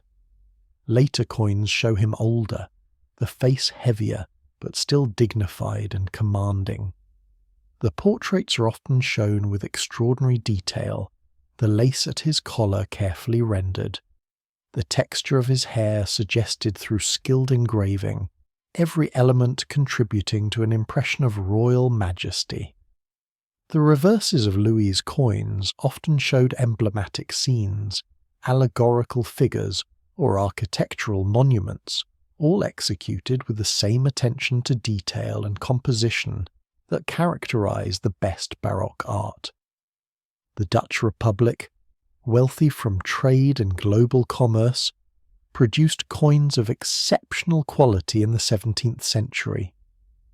Dutch engravers combined technical precision with a somewhat restrained aesthetic, avoiding the theatrical excess of some Baroque work while still creating coins of considerable beauty. The silver Rijksdaalder and its various provincial variations showed provincial emblems, standing figures, and heraldic devices rendered with crisp clarity.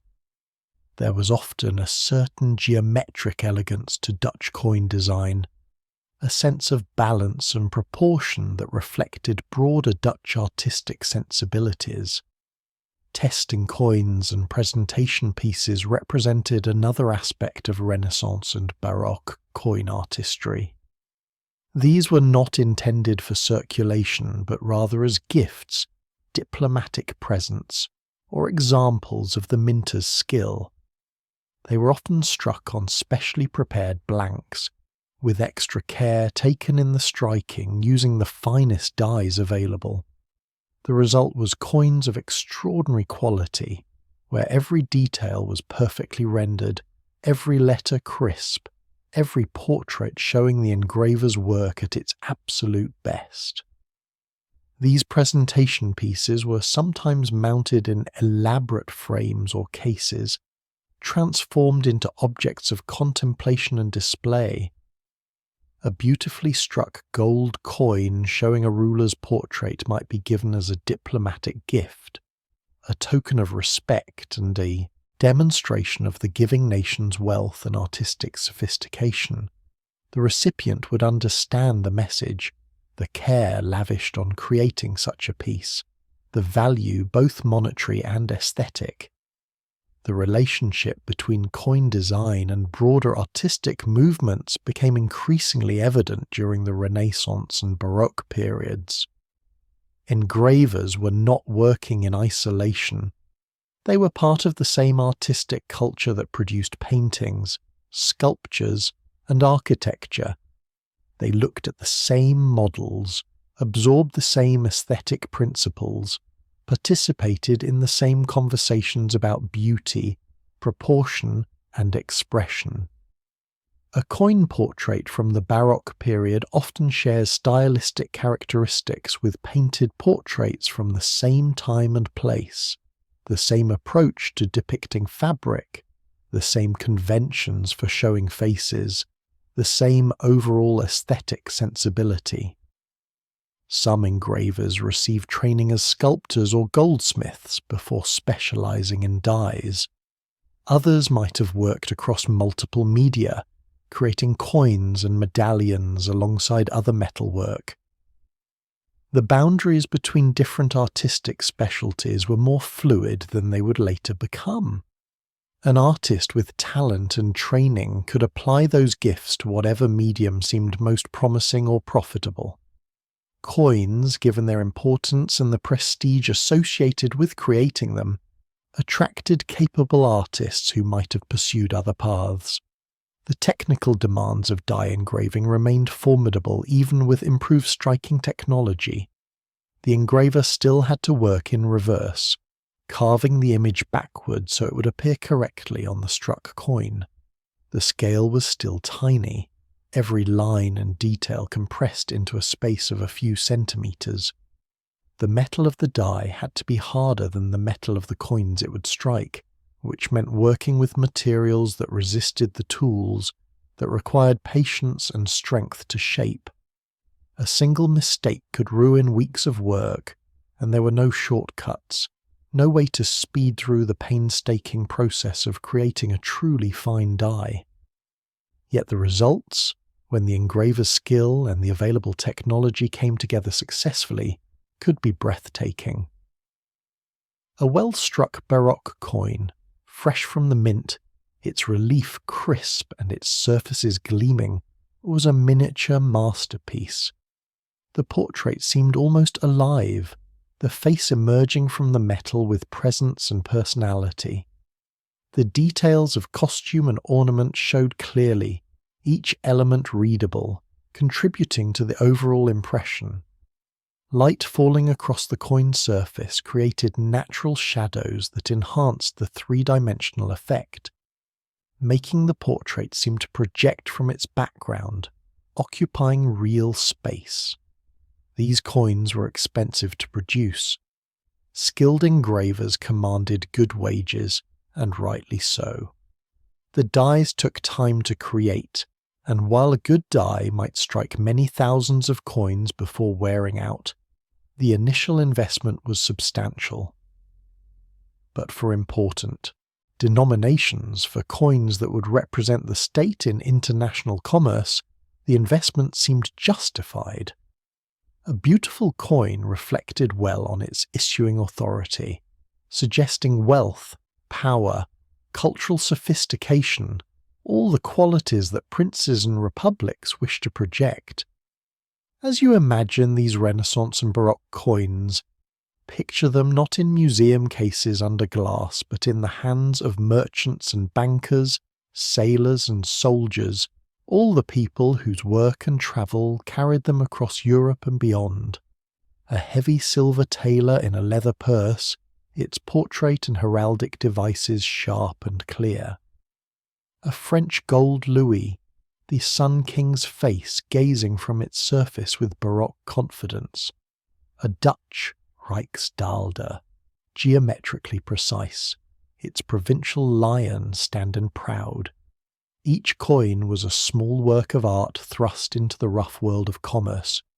Beautiful objects that also happened to be money, miniature sculptures passing from hand to hand, accumulating the wear of use while carrying their aesthetic cargo across the continent. The age of Renaissance realism and Baroque splendor represented a high point in the artistic ambitions applied to coinage. Never before had so much care been lavished on making coins beautiful. The medieval period had its own aesthetic, certainly, but it was more symbolic, more concerned with spiritual meaning than naturalistic representation. The Renaissance and Baroque brought artistry of a different kind, rooted in observation and technical mastery, ambitious in its desire to capture reality and exceed it through art. The coins these periods produced remain treasured today, collected and studied and admired, testimony to the enduring power of skilled hands working with ancient tools to transform metal into beauty. While princes and merchants admired the finished coins, behind the beautiful portraits and elaborate designs lay countless hours of patient work. The mint was more than a factory for producing currency. It was also a workshop, an atelier where skilled craftsmen practiced one of the most demanding arts in metal. To understand the beauty of coins, we must step inside these workshops, into the light and dust and concentration of the engraver's bench, and watch as metal slowly transforms under skilled hands. The workshop of a master die engraver in the 18th or 19th century would have been a place of quiet industry. Light was crucial, so the bench would be positioned near windows where natural daylight could fall across the work. The engraver needed to see every tiny detail, every line and curve he was carving, and shadows or poor light could lead to mistakes that might ruin days of effort. Some engravers used magnifying glasses or lenses mounted on stands, devices that enlarged the working area and made precision easier, though they required perfect stillness and careful focus. The tools themselves were deceptively simple. Gravers, also called burins, were the primary instruments. These were small chisels with variously shaped cutting edges, held in wooden handles that fit comfortably in the palm. Different graver shapes served different purposes. A flat graver with a square or rectangular cross-section cut bold, even lines. A lozenge graver with a diamond-shaped section could cut finer lines, or be used at different angles for varying effects. Round gravers created curved channels. Each engraver had a collection of these tools, carefully maintained, sharpened to precise angles on whetstones, each one an extension of the hand that wielded it. The die itself, the piece of metal being carved, had to be harder than the coins it would eventually strike. Steel was common, hardened through heating and quenching once the engraving was complete. But in its working state, the die needed to be relatively soft, annealed so that the cutting tools could remove metal without excessive resistance. This balance was delicate. Too soft, and the die might not hold fine details when hardened. Too hard, and the engraver's tools would skate across the surface, unable to bite and cut. The die was typically mounted in a pitch bowl, a small dish filled with a mixture of pitch, rosin, and perhaps plaster. This mixture was heated until soft, the die pressed into it, and then allowed to cool and harden. The pitch held the die firmly, preventing it from moving during the delicate work of engraving, but it could be reheated and the die repositioned as needed. The engraver sat with the pitch bowl before him, the die at a comfortable working height, his tools arranged within easy reach. Before any metal was cut, there had to be a design. Sometimes this came from the engraver himself, an artist capable of conceiving and executing the entire work. More often, especially for important state coinage, the design would be created by someone else, perhaps a court artist or designer whose sketches would be given to the engraver to realize in metal. These sketches would be refined through multiple stages, approved by officials, adjusted to fit the circular field of a coin, simplified where necessary to make striking feasible. The engraver would begin by transferring the approved design onto the die's surface. This might be done by coating the steel with wax or a thin layer of resist, then pricking through a drawing laid over it, creating a pattern of dots that could be connected. Or the design might be sketched directly onto the metal surface with a scribe, a sharp-pointed tool that left fine scratched lines as guides. These preparatory marks were crucial, giving the engraver a map to follow as he began the actual cutting. The work itself was slow and demanded absolute concentration. The engraver would position his graver, brace it with his hand, and push it forward with controlled pressure, shaving away a thin curl of steel. The cut had to be exactly the right depth, the right width, following the preparatory marks while the engraver's eye judged how the finished relief would appear. Remember, everything was in reverse. Where the engraver cut deeply, the struck coin would show high relief. Where he left metal, the coin would have recesses. This mental translation, this seeing the positive image while creating its negative, was a skill developed over years and never entirely automatic. Hour after hour the work continued.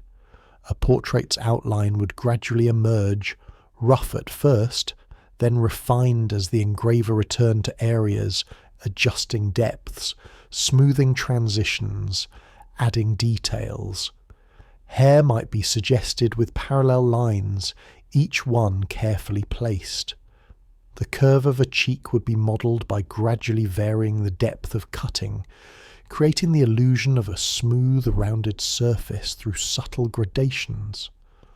Eyes, tiny but crucial for bringing life to a portrait, might be left until late in the process, their exact placement and execution requiring the engraver's full skill and attention. The physical demands of die engraving were considerable. The work required steady hands, certainly, but also upper body strength. Pushing engravers through hardened steel, even annealed steel, took force. The engraver's shoulders and arms did sustained work, and after hours at the bench, muscles ached. The eyes strained from constant close focus on tiny details. Many engravers developed the stooped posture common to craftsmen who spent their working lives bent over their benches, backs curved, heads down, absorbed in work that demanded their complete physical and mental engagement. Apprenticeship was the traditional path to mastering this craft. A young man, sometimes as young as 12 or 14, would be taken on by a master engraver. The apprentice would begin with simple tasks, maintaining tools, preparing materials, learning by watching. Gradually he would be allowed to work on less critical pieces, perhaps engraving letters on dais for smaller denominations, practicing basic techniques under supervision. Years might pass before the apprentice was trusted with an important portrait or complex design. The progression was slow but thorough, each skill built on the foundation of earlier skills, each mistake a lesson absorbed. The relationship between master and apprentice could be close, almost familial. The master was responsible for his apprentice's training, sometimes for his room and board, and the apprentice in turn owed the master his labour and loyalty. Secrets of the craft, particular techniques or methods that gave one engraver an advantage over another, would be passed from master to apprentice as part of this relationship. How to achieve certain effects in modelling faces, which tool angles worked best for specific purposes, how to judge when a die was ready for hardening. This knowledge, accumulated over generations, flowed through personal transmission, one skilled pair of hands teaching another. Quality control in dye production was rigorous. A dye represented a substantial investment of time and skill, and it had to be right before it could be used.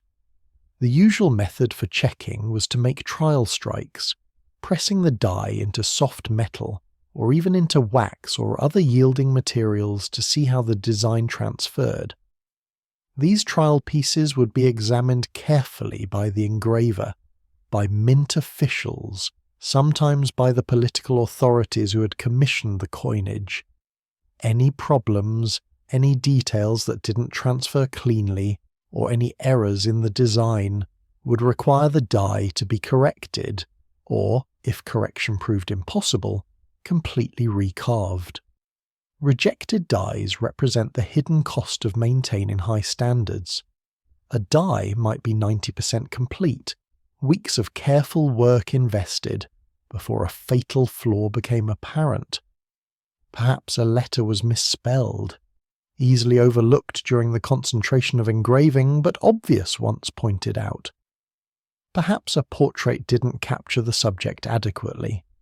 The face somehow wrong despite technical competence. These failures must have been crushing for the engraver, all the work essentially wasted. But there was no alternative. A flawed die would produce flawed coins, and flawed coins undermined confidence in the currency. So the die would be set aside, its metal perhaps melted and reused, and the work would begin again. The introduction of reducing machines in the 19th century transformed die engraving, though it didn't eliminate the need for skilled craftsmen. These machines, developed initially in France and later refined elsewhere, worked on a pantographic principle. A large model, perhaps 3 or 4 times the size of the final coin, would be carefully sculpted by an artist. This model, working at a comfortable scale, could include far more detail and precision than was feasible when working directly at coin size. The artist could model in wax or plaster, seeing the forms develop in 3 dimensions, judging proportions and expressions without the constraints of working in reverse on hard steel. The reducing machine would then trace this large model with a stylus, and through a system of levers and gears, a cutting tool would simultaneously carve a reduced version into steel. The reduction was precise, mechanical, ensuring that the proportions and relationships of the original model transferred accurately to the die. The process took hours, the machine working slowly, the cutting tool gradually removing metal as the stylus travelled over every surface of the model. But the result was a die that captured all the subtlety of the original artwork, reduced to coin size with mathematical precision. This technology didn't make engravers obsolete. The reduced die typically needed finishing work, final touches that only a skilled hand could provide. Fine details might need sharpening, letters required careful attention, backgrounds might need to be smoothed or textured, and someone still had to create the original large model, work that required artistic vision and sculptural skill. What the reducing machine did was separate the purely creative work of designing from the purely mechanical work of reduction. Artists could focus on artistry, working at a scale where their talent showed to best advantage, while machines handle the difficult and time-consuming task of creating the actual working dies. Some of the most famous coin engravers of the 19th and early 20th centuries worked in this new paradigm, creating large models that would be mechanically reduced. Their names, unlike those of most earlier engravers, have been preserved and celebrated. They were recognized as artists in their own right, and their work on coins was understood as part of their broader artistic achievement. Benedetto Pistrucci, an Italian engraver who worked for the British Royal Mint in the early 19th century, created the design for the gold sovereign that would be used for more than a century. His image of St. George slaying the dragon, dynamic and detailed, showed George on horseback, lance thrust into the writhing dragon below. The composition was complex, full of movement and energy, but Pistrucci managed to contain it within the circular field of the coin with remarkable success. The design became iconic, instantly recognisable, a symbol of British coinage known worldwide. Pistrucci also worked for decades on the Waterloo Medal, an enormous and ambitious project that was never completed during his lifetime, a work that occupied his artistic energy for years. Augustus Saint-Gaudens, perhaps America's greatest sculptor of the late 19th and early 20th centuries, was commissioned by President Theodore Roosevelt to redesign United States coinage. Roosevelt wanted American coins that would rival the artistic achievement of ancient Greece, coins that would be beautiful enough to inspire pride and reflect American greatness. Saint-Gaudens accepted the challenge, though he was already ill with cancer and would not live to see all his designs enter production. The $20 gold piece that Saint-Gaudens designed, first struck in 1907, is considered by many to be the most beautiful coin America has ever produced. Liberty strides forward on the obverse, torch raised, her flowing robes suggesting movement, her face serene and confident. The reverse shows an eagle in flight, wings spread, soaring above the rising sun. The relief was originally quite high, Saint-Gaudens having designed the coin with artistic rather than practical considerations foremost.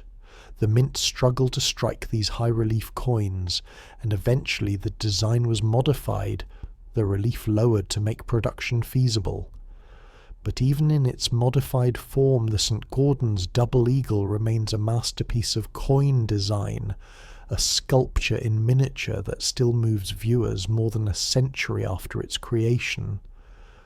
The life of a chief engraver at a major mint was one of considerable responsibility. He oversaw not just his own work, but the work of assistants and apprentices. He was responsible for maintaining quality standards, for ensuring that dies were produced on schedule, for managing the technical and artistic demands of the position. He dealt with officials and politicians, translating their requests and requirements into feasible designs. He had to understand not just art, but also the practical realities of coin production, the limitations of minting technology, the requirements of circulating currency. The position of chief engraver was often held for decades by one individual, creating continuity in a mint's artistic output. The engraver's style would become associated with that particular era of coinage, his hand visible across thousands of dies, millions of coins.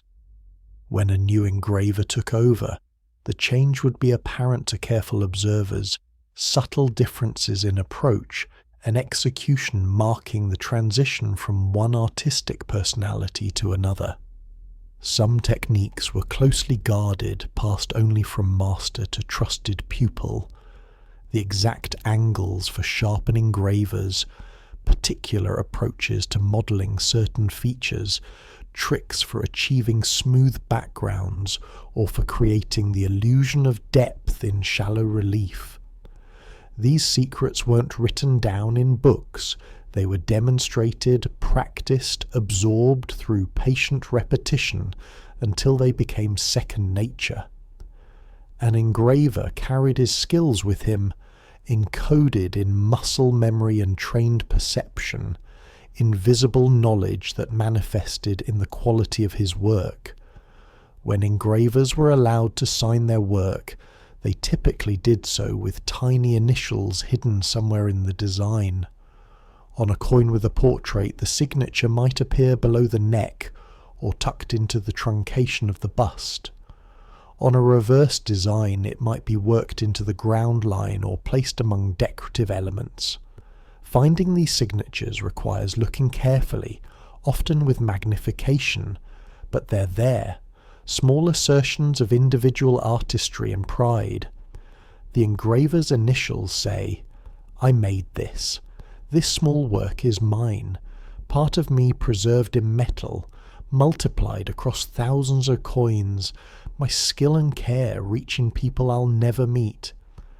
As you imagine these workshops, these benches lit by window light, these patient craftsmen bent over their work, consider what they were doing. They were translating vision into reality, turning designs on paper into objects that would circulate through the world. Every coin began as someone's artistic conception and became, through these hands and these tools, a tangible thing that could be held and spent and saved. The work was demanding, sometimes tedious, often frustrating.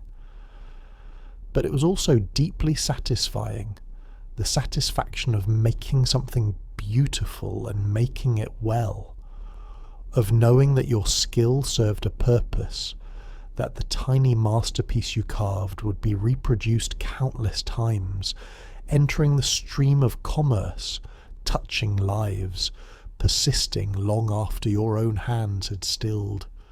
The engravers working at their benches were craftsmen first, but they were also servants of power. The images they carved into dies were chosen by others, by princes and presidents, revolutionary committees and military dictators. Coins have always carried political messages, but in certain moments of history that political content became especially urgent, especially deliberate. The coin became a canvas for ideological expression, a miniature manifesto pressed into metal and sent out to circulate through society, entering every pocket, touching every hand. The French Revolution brought one of those moments. In 1789, when the old order began to collapse, when the Bastille fell and crowds filled the streets of Paris, French coinage still bore the portrait of King Louis XVI, his face gazing from silver with the calm assurance of centuries of royal authority. But within a few years those royal portraits would vanish entirely, replaced by imagery that announced a new world, a new way of thinking about power and society. The transformation happened in stages, following the revolution's own chaotic progression. Early revolutionary coins still acknowledged the monarchy, though they included references to the new constitutional order. But as the revolution radicalized, as the king was deposed and eventually executed, the imagery on coins changed accordingly. Royal portraits disappeared, and in their place came personifications of abstract ideals. Liberty appeared, shown as a woman in classical dress, wearing the Phrygian cap that had become a symbol of freedom. She might be standing, one hand holding a pike with the cap mounted on its point, the other hand holding a scroll representing the Constitution or the rights of man. The artistic style of these revolutionary coins was deliberately classical, drawing on Greek and Roman models. The revolution saw itself as reviving ancient republican virtues, and the visual language it chose reflected this self-conception. Liberty looked like a Roman goddess, her drapery falling in classical folds, her posture dignified and upright. The engravers who created these designs were working within established artistic traditions, but they were applying those traditions to entirely new symbolic purposes. Other revolutionary symbols appeared on French coins of the 1790s. Hercules, the hero of classical mythology, was shown standing between representations of liberty and equality, his arms around both, literally binding them together. The image was rich with meaning. Hercules represented strength, the power of the people united. His embrace of liberty and equality suggested that these ideals required protection, that virtue needed force to defend it. The composition was carefully balanced, symmetrical, projecting an impression of stability and order, even as the revolution itself lurched through periods of terror and violence. The revolutionary government also introduced a new calendar beginning with year 1 of the Republic and dividing the year into 12 months with newly invented names. This new calendar appeared on coins, marking them as products of the revolutionary era, assertions that time itself had restarted, that history had reached a decisive break with the past.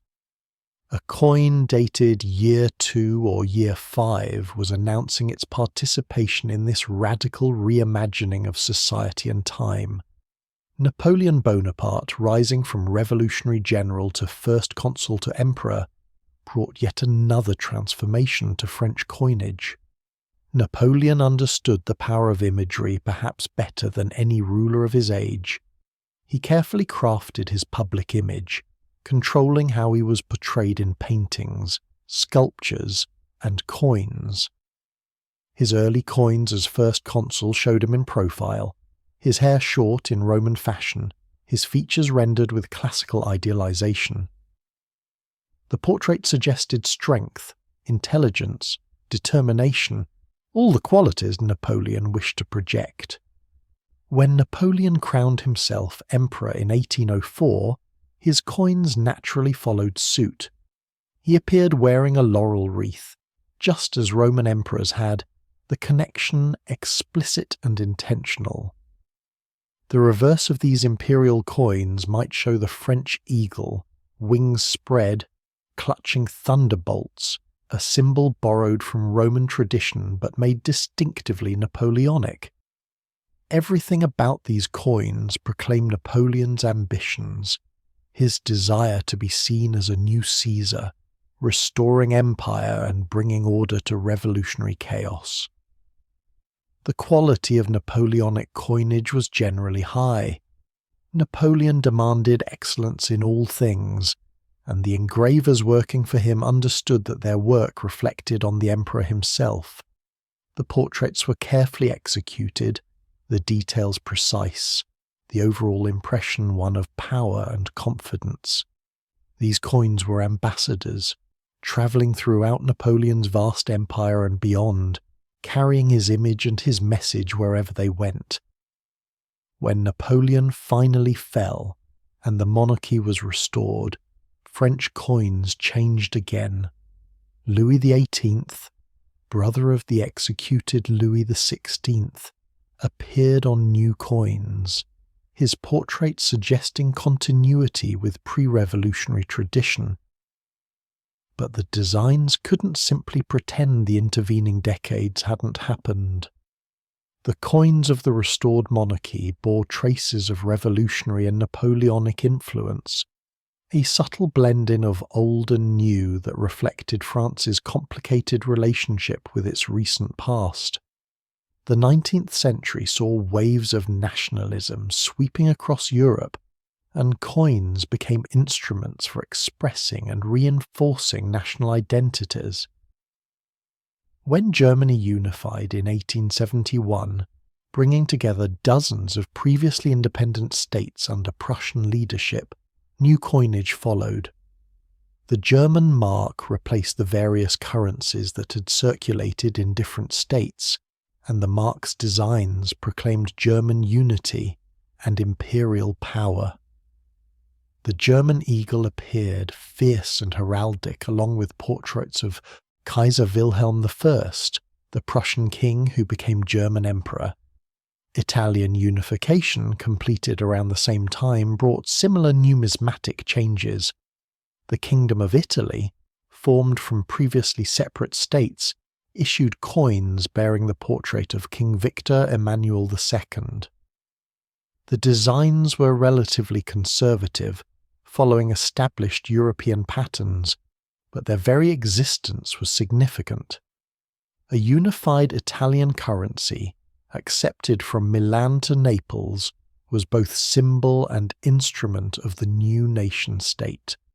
Every coin announced, "We are one country now, one people, one economic and political unit." The early 20th century brought coins that served increasingly explicit propaganda purposes. Governments understood that coins reached everyone, that they were seen and handled by rich and poor alike, that they offered an opportunity to communicate directly with entire populations. The messages might be subtle or blatant, but they were always there, encoded in the imagery, waiting to be read by anyone who looked. The Soviet Union, founded after the Russian Revolution of 1917, developed its own distinctive approach to coin design. Early Soviet coins were remarkably austere, showing little more than the state emblem and denomination. The emblem itself, a hammer and sickle surrounded by wheat sheaves, communicated the regime's ideology clearly. The hammer represented industrial workers, the sickle represented peasants, and their crossing symbolized the alliance between these classes that supposedly formed the basis of Soviet power. Later, Soviet coins became somewhat more elaborate, though they maintained a certain stern simplicity. Workers and peasants appeared as idealized figures, strong and confident, marching toward a glorious future. The style was socialist realism, that distinctive Soviet approach to art that demanded optimistic, accessible imagery, celebrating collective achievement. Individual personality was downplayed in favor of types, representative figures that could stand for entire classes of people. The coins looked forward, always forward, toward the communist future that was supposedly inevitable. Nazi Germany's coins present particularly complex questions about the relationship between aesthetics and politics. The Nazi regime was deeply concerned with visual propaganda, and coins were part of their comprehensive effort to reshape German society and consciousness. The designs often drew on German history and mythology, presenting Nazism as the culmination of German national destiny. The imperial eagle appeared, now clutching a swastika within a wreath, the ancient symbol perverted to new purposes. Some Nazi coins showed considerable technical quality. The engravers who produced them were skilled craftsmen trained in traditional methods capable of fine work. But their skill was placed in service of a monstrous ideology, and this raises difficult questions. Can artistry be separated from the message it conveys? Can technical excellence coexist with moral horror? The coins themselves don't answer these questions. They simply exist, artifacts of a terrible period, showing us how beauty and evil can be entangled in ways that make simple judgments difficult. Post-colonial nations, achieving independence in the decades after World War II, faced the challenge and opportunity of creating new currencies. These new coins needed to assert national identity, to announce the existence of the newly independent state, to create visual symbols that would help forge national consciousness. The choices made were revealing.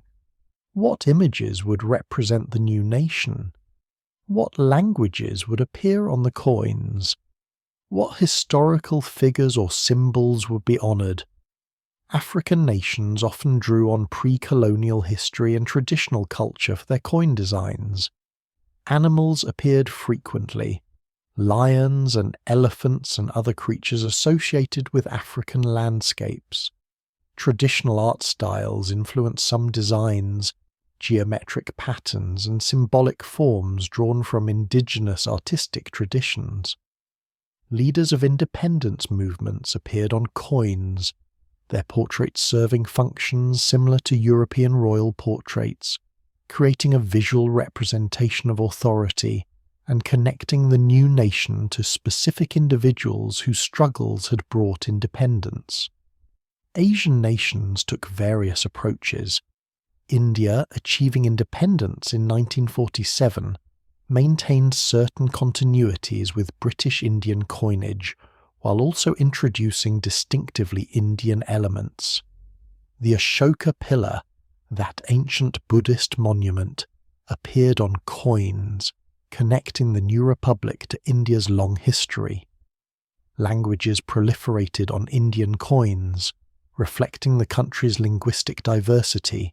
Inscriptions in Hindi, English, and regional languages announcing the denominative value. Indonesia, Vietnam, Malaysia, nations emerging from colonial rule, each developed their own numismatic identities. The coins became part of nation building, tangible daily reminders of sovereignty and independence. Every transaction involving these new currencies was, in a small way, an assertion of the nation's existence, a rejection of the colonial past that had used foreign currencies to facilitate trade and administration. Latin American countries, independent for longer, had already established their own numismatic traditions, but changes in government often brought changes in coinage. Revolutionary regimes issued coins with revolutionary imagery. When Salvador Allende's socialist government came to power in Chile through democratic elections in 1970, Chilean coins began to feature different symbols, emphasizing workers and agricultural themes. When Allende was overthrown in a military coup in 1973, the coinage changed again, the new military regime imposing its own imagery. The pattern repeated across the continent. Military governments, civilian governments, democratic regimes, authoritarian regimes, each marked its tenure with coins bearing imagery that reflected its ideology and priorities. Coins became chronicles of political change, their designs shifting as power changed hands, new leaders replaced old ones, and different visions of national identity competed for dominance. Commemorative coins offered another avenue for political messaging. These special issues, often produced in limited quantities and not intended primarily for circulation, allowed governments to celebrate specific achievements, honour particular figures, or mark important anniversaries. The artistic standards for commemoratives were often higher than for regular circulation coins, since these pieces were meant to be saved and displayed rather than spent. Governments could use commemoratives to tell stories, to shape historical memory, to emphasize aspects of the past that served present political purposes. The United States began producing commemorative half-dollars in the early 20th century, and these coins reflected American preoccupations and values. The Columbian Exposition half-dollar of 1892, marking the 400th anniversary of Columbus's voyage, showed Columbus on one side and his flagship on the other, celebrating European discovery of the Americas without acknowledging the indigenous peoples who already lived there. Later commemoratives honoured the 50 states, national parks, famous Americans, historical events, each coin making arguments about what was important, what deserved commemoration, what should be remembered and celebrated. The challenge for engravers working on politically charged coinage was navigating between aesthetic integrity and political requirements. A skilled artist might have personal opinions about the regime he served, about the messages he was being asked to convey. But refusing commissions or expressing dissent openly could be dangerous, particularly in authoritarian states. So engravers did their work, carving the portraits of leaders they might not respect, creating propaganda imagery that served purposes they might not support. their artistic skill enlisted in causes not of their choosing. Some engravers found subtle ways to express resistance or commentary. A portrait might be technically correct, but somehow unflattering. The leader's face captured accurate, but without the idealization that was expected. Background details might include elements that complicated or undermined the official message. These acts of quiet subversion were risky and couldn't be too obvious. But they happened. Small assertions of individual conscience within a system that demanded compliance. The aesthetic tension between beauty and message appears clearly in propaganda coins. Some were genuinely beautiful, technically excellent, their designs well composed and skillfully executed despite serving questionable purposes. Others were crude, the message overwhelming any artistic consideration, the coins serving purely functional propaganda roles without concern for aesthetic quality. And some fell somewhere in between, competent work that served its purpose without aspiring to anything more. As the 20th century progressed, most democratic nations developed conventions about political imagery on coins that limited overt propaganda. In the United States, living presidents couldn't appear on circulating coins, a rule meant to prevent personality cults and excessive self-promotion. In many European countries, royal or state symbols remained relatively stable across changes in government, providing numismatic continuity even as political power shifted between parties. These conventions reflected hard-won understanding that currency needed to transcend immediate political conflicts, that money worked best when it stood somewhat apart from partisan disputes. But even within these conventions, messages remained. The choice to honor Martin Luther King Jr. on American coins made a statement about civil rights and racial justice.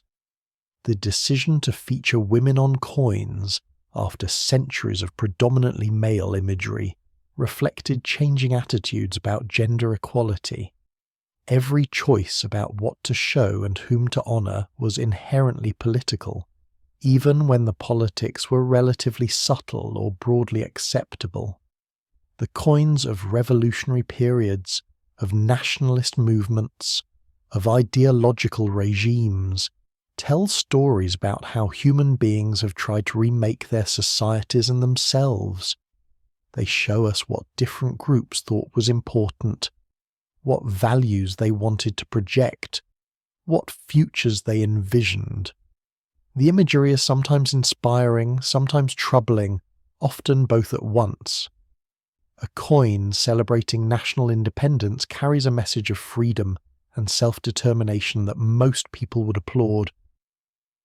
But that same coin might ignore or marginalize minorities within the new nation, its message of liberation not extending equally to everyone. As you imagine these coins, from revolutionary France to post-colonial Africa, from Napoleon's empire to Soviet collectivism, consider what they represent beyond their monetary value. They are historical documents, yes, but they're also arguments, statements of belief, attempts to shape how people think about themselves and their societies. The artistry involved in creating them was always entangled with politics, with power, with the messy business of governance and social organization.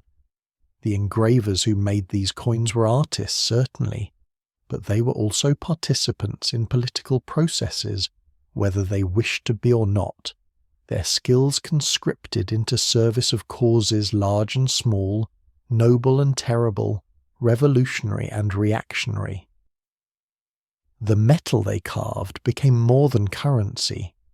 It became a medium through which societies talked to themselves, through which power announced itself, through which change was proclaimed and tradition defended, through which human communities tried to define who they were and what they believed, pressed into gold and silver and bronze, multiplied and circulated, touching every hand, entering every pocket, part of the daily texture of life in all its complexity and contradiction.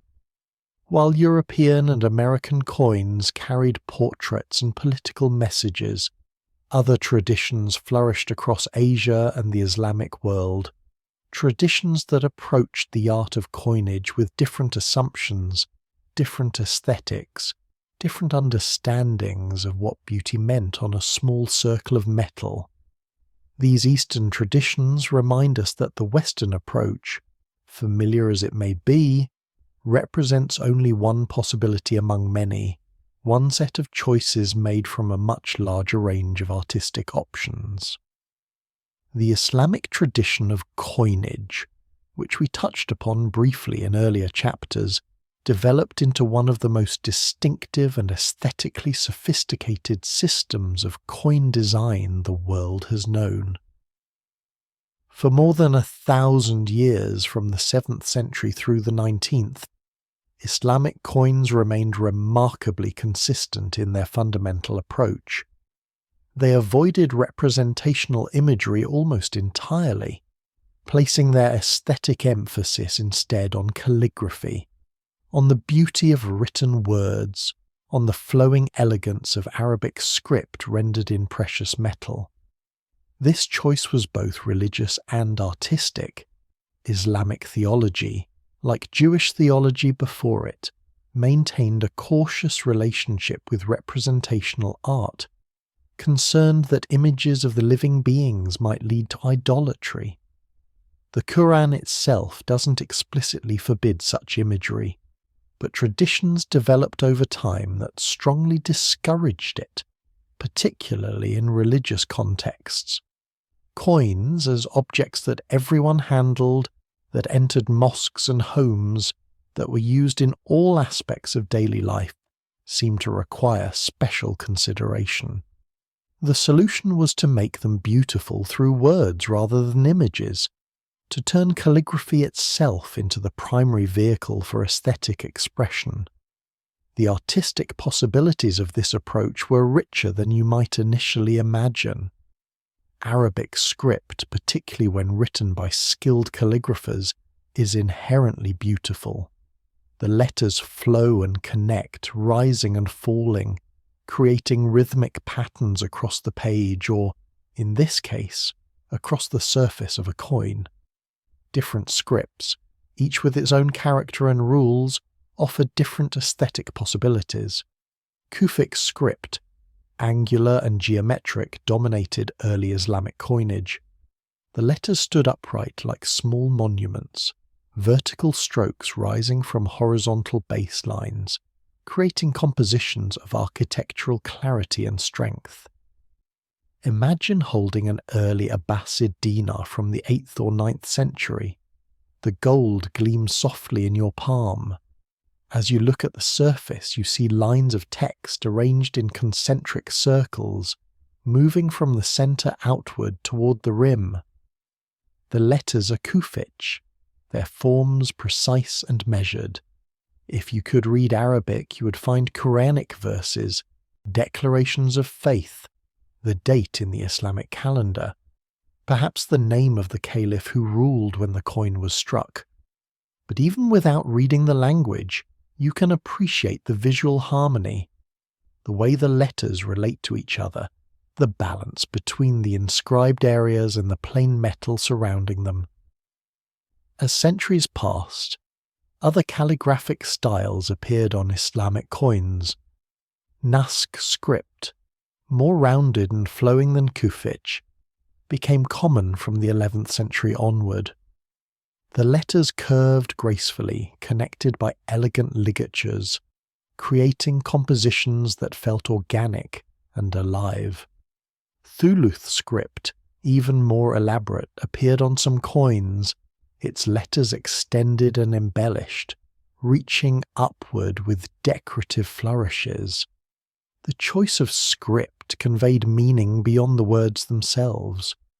Different scripts were associated with different periods, different dynasties, different regional traditions. A trained observer could often identify where and when a coin was minted just by examining the style of its calligraphy. The content of the inscriptions followed certain patterns but allowed for variation. The Shahada, the Islamic profession of faith, appeared frequently. There is no God but God, and Muhammad is the messenger of God. Quranic verses praising God's attributes were common. The names and titles of rulers were included, often in elaborate formulas that proclaimed their legitimacy and piety. Dates were given in the Islamic calendar, which began with the Prophet Muhammad's migration from Mecca to Medina in 622 of the Common Era. Mint locations were specified, telling us where the coin was produced, but within these conventions there was room for aesthetic choice and artistic expression. The calligrapher who prepared the model for a coin die could choose how to arrange the text, how to balance different inscriptions against each other, which script to use for which elements. A skilled calligrapher could make these choices in ways that created beautiful compositions, where every letter sat in the right place, where the negative space between words contributed to the overall harmony, where the eye moved smoothly across the surface, drawn by the rhythm of the script. The Islamic world was vast, stretching from Spain to Southeast Asia, and regional variations in coin design emerged. Maghrebi coins from North Africa often used local scripts that developed distinctively in that region. Persian coins might include Persian language elements alongside Arabic, reflecting the linguistic reality of lands where Persian was spoken, even as Arabic remained the language of religion and learning.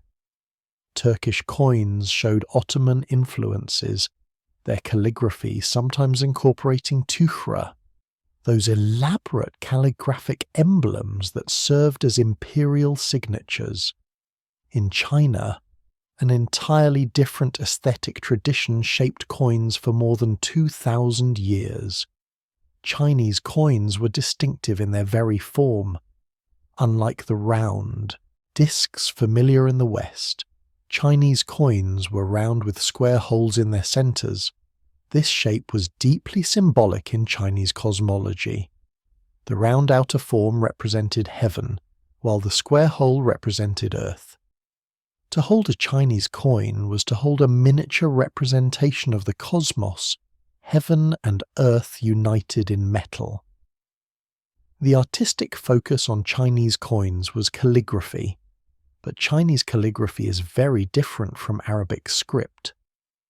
Chinese characters are not alphabetic but ideographic, each character representing a word or concept. The characters were brush-written originally, and even when carved into dies or cast into coins, they retained the aesthetic qualities of brushwork. A beautifully written Chinese character shows the movement of the brush, the way thick strokes and thin strokes alternate, the way the composition of the character is balanced within its square.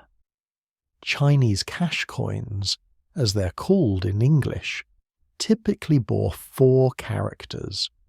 These might indicate the era name of the emperor, the denomination, the mint location, or other information. The characters were arranged around the square hole, one on each side, or sometimes in different configurations depending on the period and the specific coin. The style of calligraphy varied across dynasties, each period developing its own characteristic approach to writing. Tang dynasty coins from the 7th to 10th centuries show calligraphy of particular elegance and refinement. The characters are carefully balanced, each stroke precisely placed, the overall effect one of harmonious proportion. Song dynasty coins from the 10th to 13th centuries sometimes show different calligraphic styles even within the same reign, as different emperors or officials preferred different aesthetic approaches.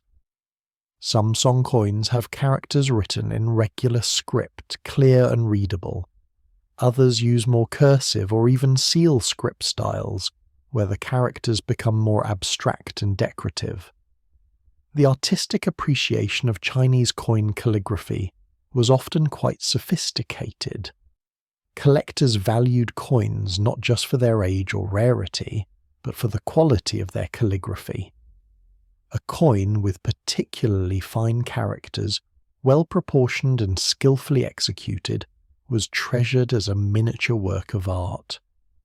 Some calligraphers whose work appeared on coins became famous, their names recorded and their style studied by later generations. Later Chinese coins, particularly from the Qing dynasty in the 17th through 20th centuries, sometimes included Manchu script alongside Chinese characters. The Manchu rulers of China maintained their own written language, and its appearance on coins reflected their control of the empire. Manchu script looks very different from Chinese characters, more linear and alphabetic, creating an interesting visual contrast when placed together on coins. Chinese coins also sometimes incorporated symbolic imagery alongside the calligraphy. Dragons appeared, those benevolent creatures of Chinese mythology associated with imperial power and good fortune. Phoenixes, symbols of the empress and of yin energy balancing the yang of the dragon, grace some coins. Flowers and plants, each with their own symbolic meanings, appeared in decorative borders or as central design elements. But even when figural imagery was present, calligraphy remained central to the aesthetic identity of Chinese coinage. Japan developed its own distinctive approach to coin design, one that borrowed from Chinese traditions but transformed them into something uniquely Japanese. The most distinctive feature of Japanese coinage was the shape.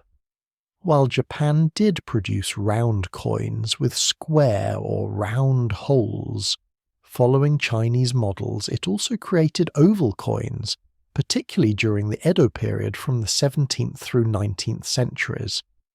These koban and ichibu, as they were called, were made of gold or silver, and their oval shape provided a different canvas for artistic expression. The oval form allowed for different compositional possibilities. Calligraphy could flow more naturally along the longer axis of the oval. Official stamps and seals could be placed without the strict symmetry that round coins often demanded. The result was a more flexible, sometimes more playful approach to coin design. Japanese koban typically bore calligraphy indicating their value and official stamps verifying their authenticity. The calligraphy was often quite beautiful, showing the Japanese aesthetic sensibility that valued subtle refinement and carefully judged proportion. Japanese coins sometimes also bore hallmarks, small marks indicating the workshop or official who'd produced or verified them. These marks were tiny, requiring close examination to see clearly, but they added another layer of visual interest to the coins. Some collectors specialized in studying these hallmarks, using them to determine exactly when and where specific coins were produced. The Tokugawa shogunate, which ruled Japan during the Edo period, maintained strict control over currency production. The designs of official coins were standardized, but within that standardization, there was room for variation in execution. Different mints produced coins with slightly different calligraphic styles. The quality of casting varied, with some coins showing sharp, clear details and others being more roughly finished. Collectors learned to distinguish between these variations, developing expertise in the minutiae of Japanese numismatics. In India, Mughal coins represented a meeting of Islamic and Indian artistic traditions. The Mughal emperors, Muslims ruling a predominantly Hindu population, created a distinctive court culture that drew on both Persian Islamic traditions and indigenous Indian elements. Their coins reflected this synthesis. Mughal rupees, large silver coins that became standard across much of India, bore calligraphy in Persian, the court language of the Mughals, but the style of the calligraphy, the arrangement of inscriptions, and sometimes the inclusion of decorative elements showed influences from Indian artistic traditions. Some Mughal coins included poetry, lines of Persian verse praising the emperor or celebrating his reign. This was calligraphy as literature, beautiful writing that was also meant to be read and appreciated for its content. The verses were typically religious or panegyric, honouring God and the emperor in language that was both pious and politically appropriate. But the choice to include poetry at all on coins was distinctive, reflecting the Mughal court's sophisticated literary culture. Mughal coins from different emperors and different periods show varying levels of artistic achievement. Akbar's coins from the late 16th century are often quite austere, focusing on clear, legible calligraphy with minimal decoration. Jahangir's coins from the early 17th century are more elaborate, sometimes including his portrait in profile, a striking departure from Islamic tradition that reflected Jahangir's interest in European artistic models. Shah Jahan's coins from the mid-17th century achieved perhaps the finest balance of clarity and decoration, their calligraphy elegant without being ostentatious. Southeast Asian coinage showed influences from multiple traditions. Thai coins, particularly the distinctive bullet money or pot duang, had a unique form unlike coins from anywhere else.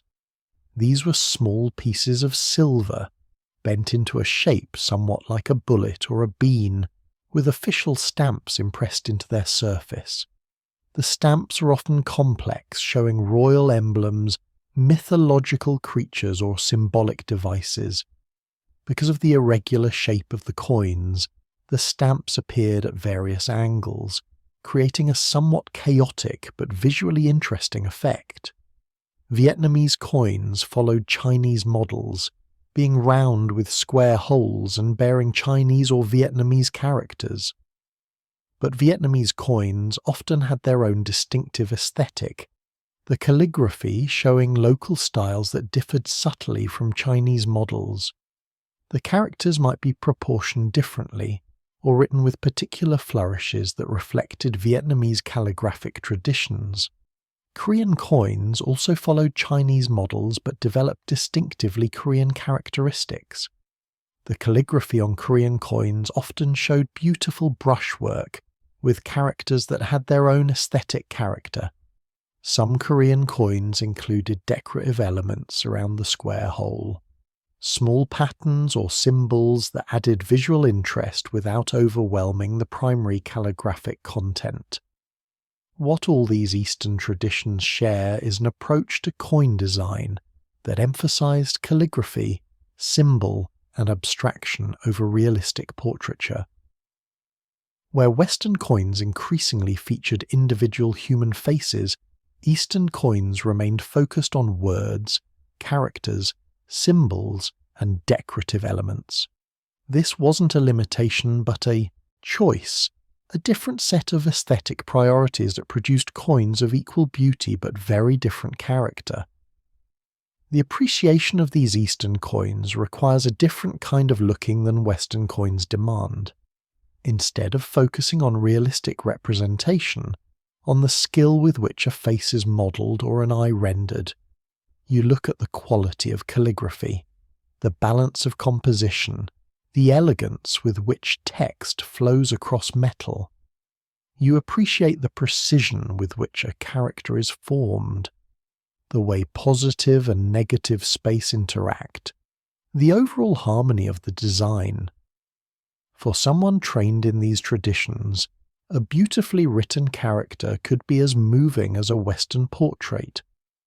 The flow of a line of Arabic script, the architectural clarity of Kufic letters, the balanced proportions of a Chinese character. These were aesthetic achievements that demanded years of training to create and developed sensibility to fully appreciate.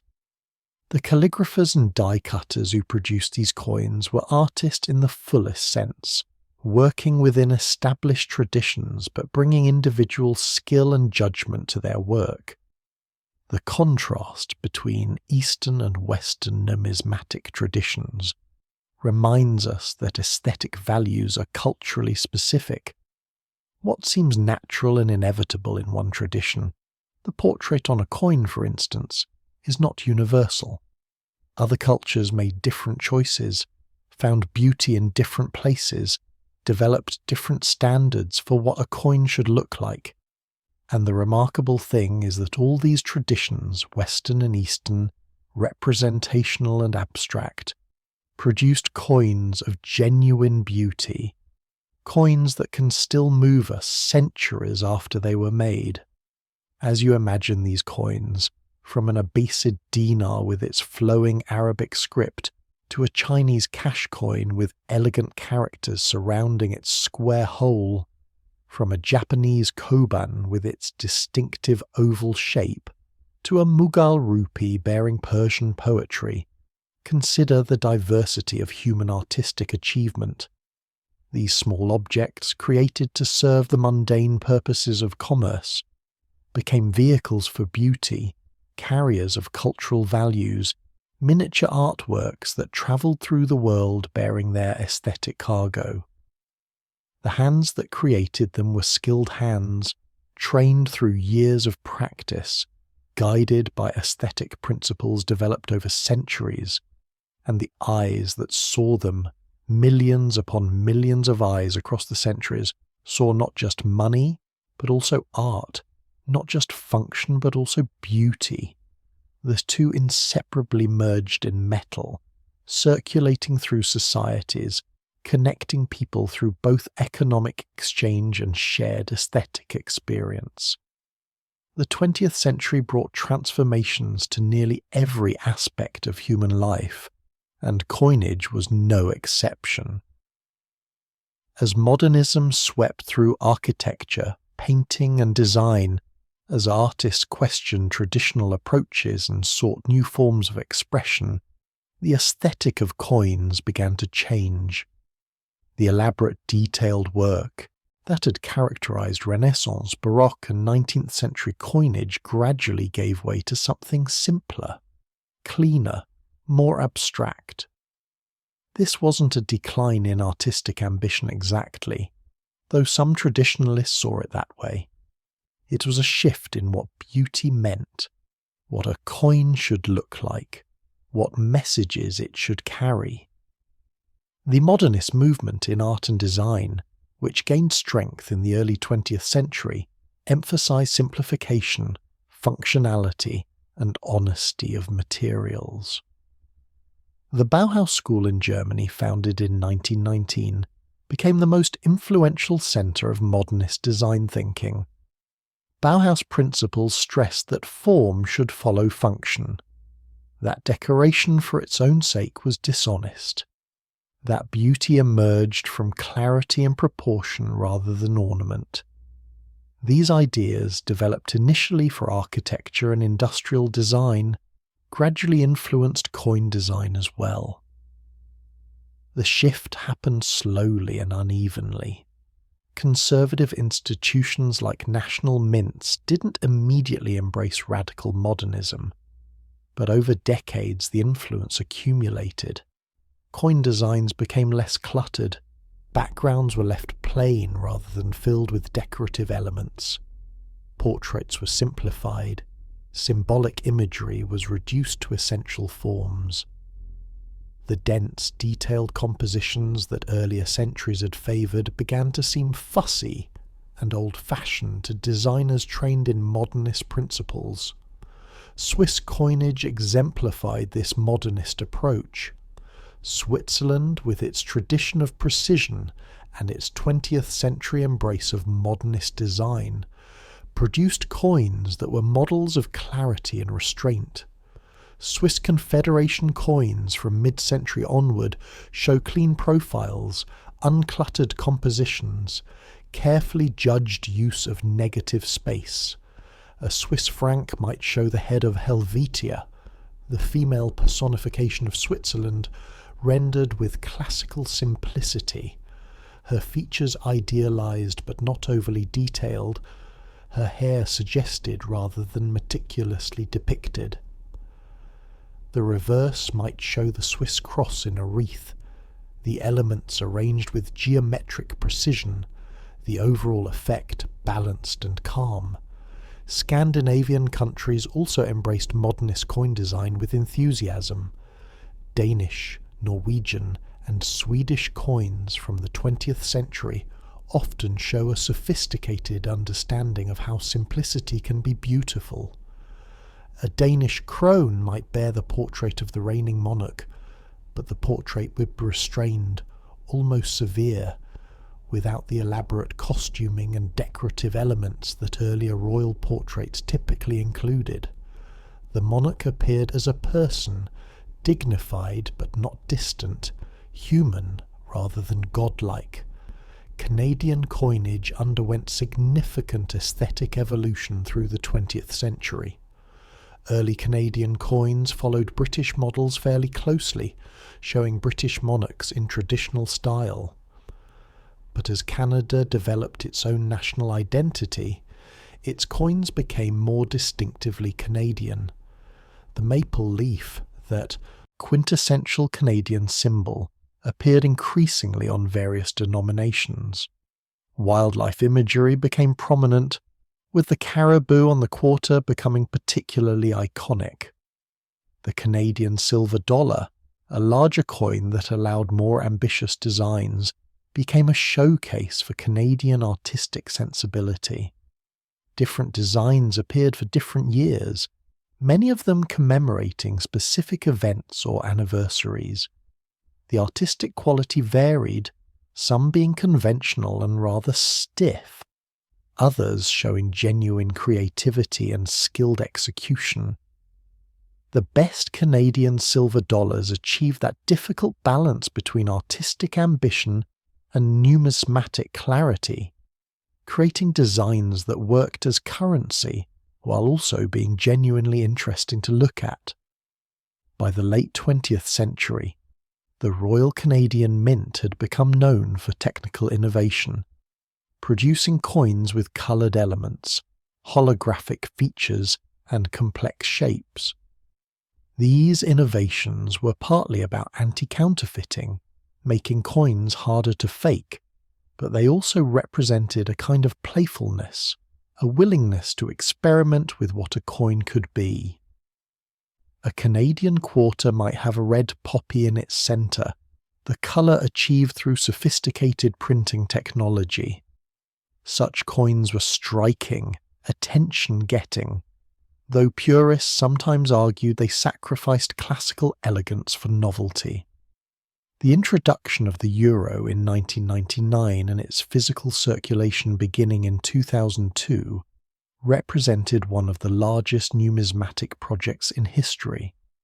12 countries, soon to become more, would share a common currency, and that currency needed designs that could represent all of them, while also allowing national variations. The solution was a compromise.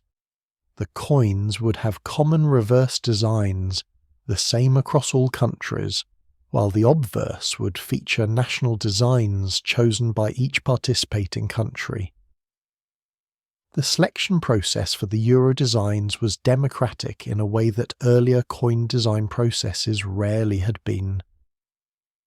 Design competitions were held, ordinary citizens could submit proposals, and the final choices reflected committee decisions and public input, rather than the preferences of individual rulers or finance ministers.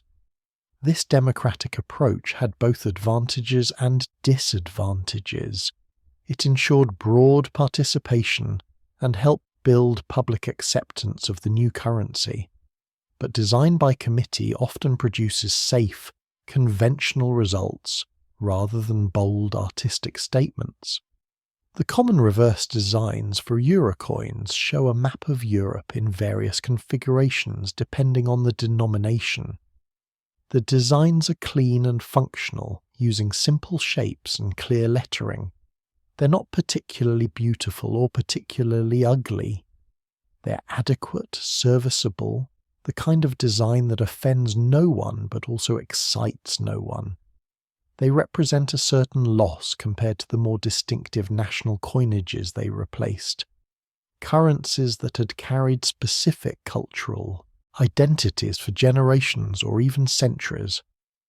The national obverse designs vary enormously in quality and character.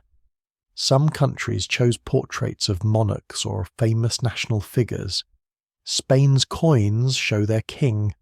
Austria's show flowers and architectural elements.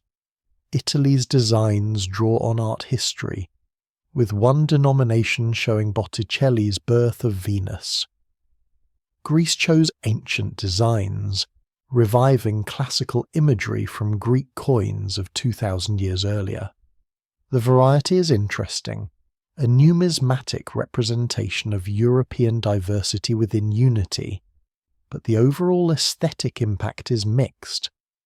One notable feature of late 20th and early 21st century coinage is the divergence between circulation coins and collectors' coins. Regular circulation coins, the money people actually use in daily transactions, became increasingly simplified and standardized. The goal was functionality, making coins easy to recognize and difficult to counterfeit, with aesthetic concerns secondary. But commemorative coins, proof sets, and special editions for collectors maintained higher artistic standards. These pieces, not intended for circulation, could be more ambitious, more detailed, more obviously artistic. This split represented a kind of defeat for numismatic art. It suggested that beautiful coins and functional coins were incompatible, that you had to choose between aesthetic achievement and practical utility. Earlier generations had not accepted this dichotomy. They believed coins could be both beautiful and functional, that artistic quality actually enhanced a coin's effectiveness as currency by making it more distinctive and harder to forge. But practical considerations and cost pressures in the 20th century pushed circulation coins toward simplicity, leaving elaborate artistry to special editions that most people would never handle. The American State Quarters program, which ran from 1999 through 2008, represented an attempt to inject variety and interest into circulation coinage. Each of the 50 states received its own quarter design, appearing in the order the states had joined the Union. The idea was to create excitement about coins, to encourage collecting, to educate people about state histories and symbols. The artistic results were mixed. Some state quarters achieved genuinely attractive designs. Others were cluttered or poorly executed, trying to include too many elements in too small a space. The program succeeded in its goal of generating public interest. People collected the state quarters, filling special albums, comparing designs, discussing which states had created the best coins. Children learned state capitals and historical facts from examining their quarters. But from a purely artistic perspective, the state quarters represented lost opportunities as often as achievements. Many of the designs were created by committees rather than individual artists, and they showed it, lacking coherent vision and artistic unity. Digital technology transformed dye production in the late 20th century. Computer-aided design allowed engravers to work in the digital realm, manipulating images on screens rather than carving steel by hand. Reducing machines were replaced by computer-controlled engraving systems that could translate digital designs directly into metal. The precision was extraordinary, the efficiency far greater than traditional methods. But something was lost as well. The organic quality that comes from human hands working directly with materials. Digital production allowed for complexity that would have been nearly impossible by hand. Coins could have incredibly fine details, microscopic text, intricate patterns used for anti-counterfeiting. But this technical capability didn't automatically produce better art. In fact, the ease of adding detail sometimes led to overloaded designs, coins so busy with elements that they became visually confused rather than interesting. The discipline that limited detail imposed, forcing designers to focus on essential elements, disappeared when anything imaginable could be rendered in metal. The move toward cashless transactions, which accelerated dramatically in the late 20th and early 21st centuries, changed coins' cultural role. In countries with advanced payment systems, many people rarely handled physical currency anymore. Credit cards, debit cards, mobile payment apps, all these technologies made coins unnecessary for large numbers of transactions. You could go days or weeks without ever touching actual money, your entire economic life mediated through electronic systems. This shift made coins increasingly nostalgic objects, relics of an earlier way of life even as they continued to circulate. Older people might remember when coins were essential, when you needed them for telephones and parking meters and vending machines, when every purchase involved counting out change. Younger people, growing up in a digital age, might view coins as quaint, slightly inconvenient, interesting, mainly as collectibles rather than as functional money. The question of what happens to coin artistry in a cashless society remains unresolved. If fewer people handle coins, if coins become marginalized in daily economic life, does it matter what they look like? Should mints invest in artistic quality for objects that are becoming obsolete? Or does the declining utility of coins actually increase their potential as art objects, freed from purely functional considerations? Some mints have responded by focusing more on collectibles, producing elaborate commemorative coins in precious metals, coins with special finishes and unusual shapes, coins that are explicitly art objects rather than currency. These pieces can be quite expensive, marketed to collectors willing to pay premiums for rarity and quality. They're often beautiful, showing technical mastery and sometimes genuine artistic vision. But they're also completely removed from the democratic accessibility that characterized earlier coinage, when the most beautiful coins circulated freely, available to anyone. National park quarters, which followed the state quarters in America, continued the attempt to make circulation coinage interesting. Each coin featured a national park or monument, attempting to capture in miniature the distinctive character of that place.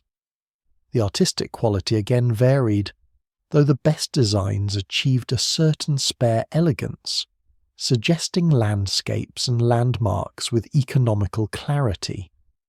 These coins reminded people that currency design still mattered, that coins could carry meaning beyond their monetary value. The tension between traditional and modern approaches to coin design remains unresolved. Some contemporary designers advocate for minimalism, arguing that coins should be simple and functional, that elaborate decoration is inappropriate for objects meant to circulate widely. Others argue for maintaining artistic ambition, insisting that coins can and should be beautiful, that aesthetic quality enriches daily life even in small ways. These competing visions sometimes coexist even within single countries, different denominations showing different design philosophies. Technology has made counterfeiting both easier and harder. Digital tools allow forgers to create convincing copies, but those same tools also enable mints to include sophisticated security features that are difficult to replicate. The result is coins that sometimes look more like technical challenges than artistic achievements, their designs dictated by anti-counterfeiting requirements rather than aesthetic considerations. The need to fight forgery is real and important, but it can conflict with the desire to create beautiful objects. Looking across the sweep of 20th and early 21st century coinage, what strikes you most is variety rather than a single dominant trend. Some countries embraced modernist simplicity, others maintained traditional approaches. Some experimented with new technologies and materials, others stuck with established patterns. The euro represented standardization, while programs like the state quarters emphasized diversity. No single aesthetic dominated globally. No consensus emerged about what coins should look like in the modern age. Perhaps this uncertainty reflects broader cultural uncertainty about money itself, about what it means and how it should function. Is money primarily a practical tool, or does it carry cultural and symbolic weight? Should coins be purely functional, or should they also be beautiful? Should they teach and inspire, or simply facilitate transactions? Different answers to these questions lead to different designs, different priorities, different visions of what coinage should be. As physical currency becomes less central to economic life, coins may become more rather than less interesting as cultural artifacts. The very fact that they're no longer strictly necessary might free them to be more explicitly artistic, more experimental, more diverse. Or they might simply fade away, replaced entirely by digital abstractions, numbers moving between accounts without ever taking physical form. The future of coin artistry remains uncertain, poised between obsolescence and reinvention. But for now, coins still exist, still circulate, still carry images chosen by artists and designers, working within constraints both practical and cultural. The maple leaf still appears on Canadian coins. The monarch's portrait still graces British currency. Eagles and shields and national symbols still proclaim identities and allegiances.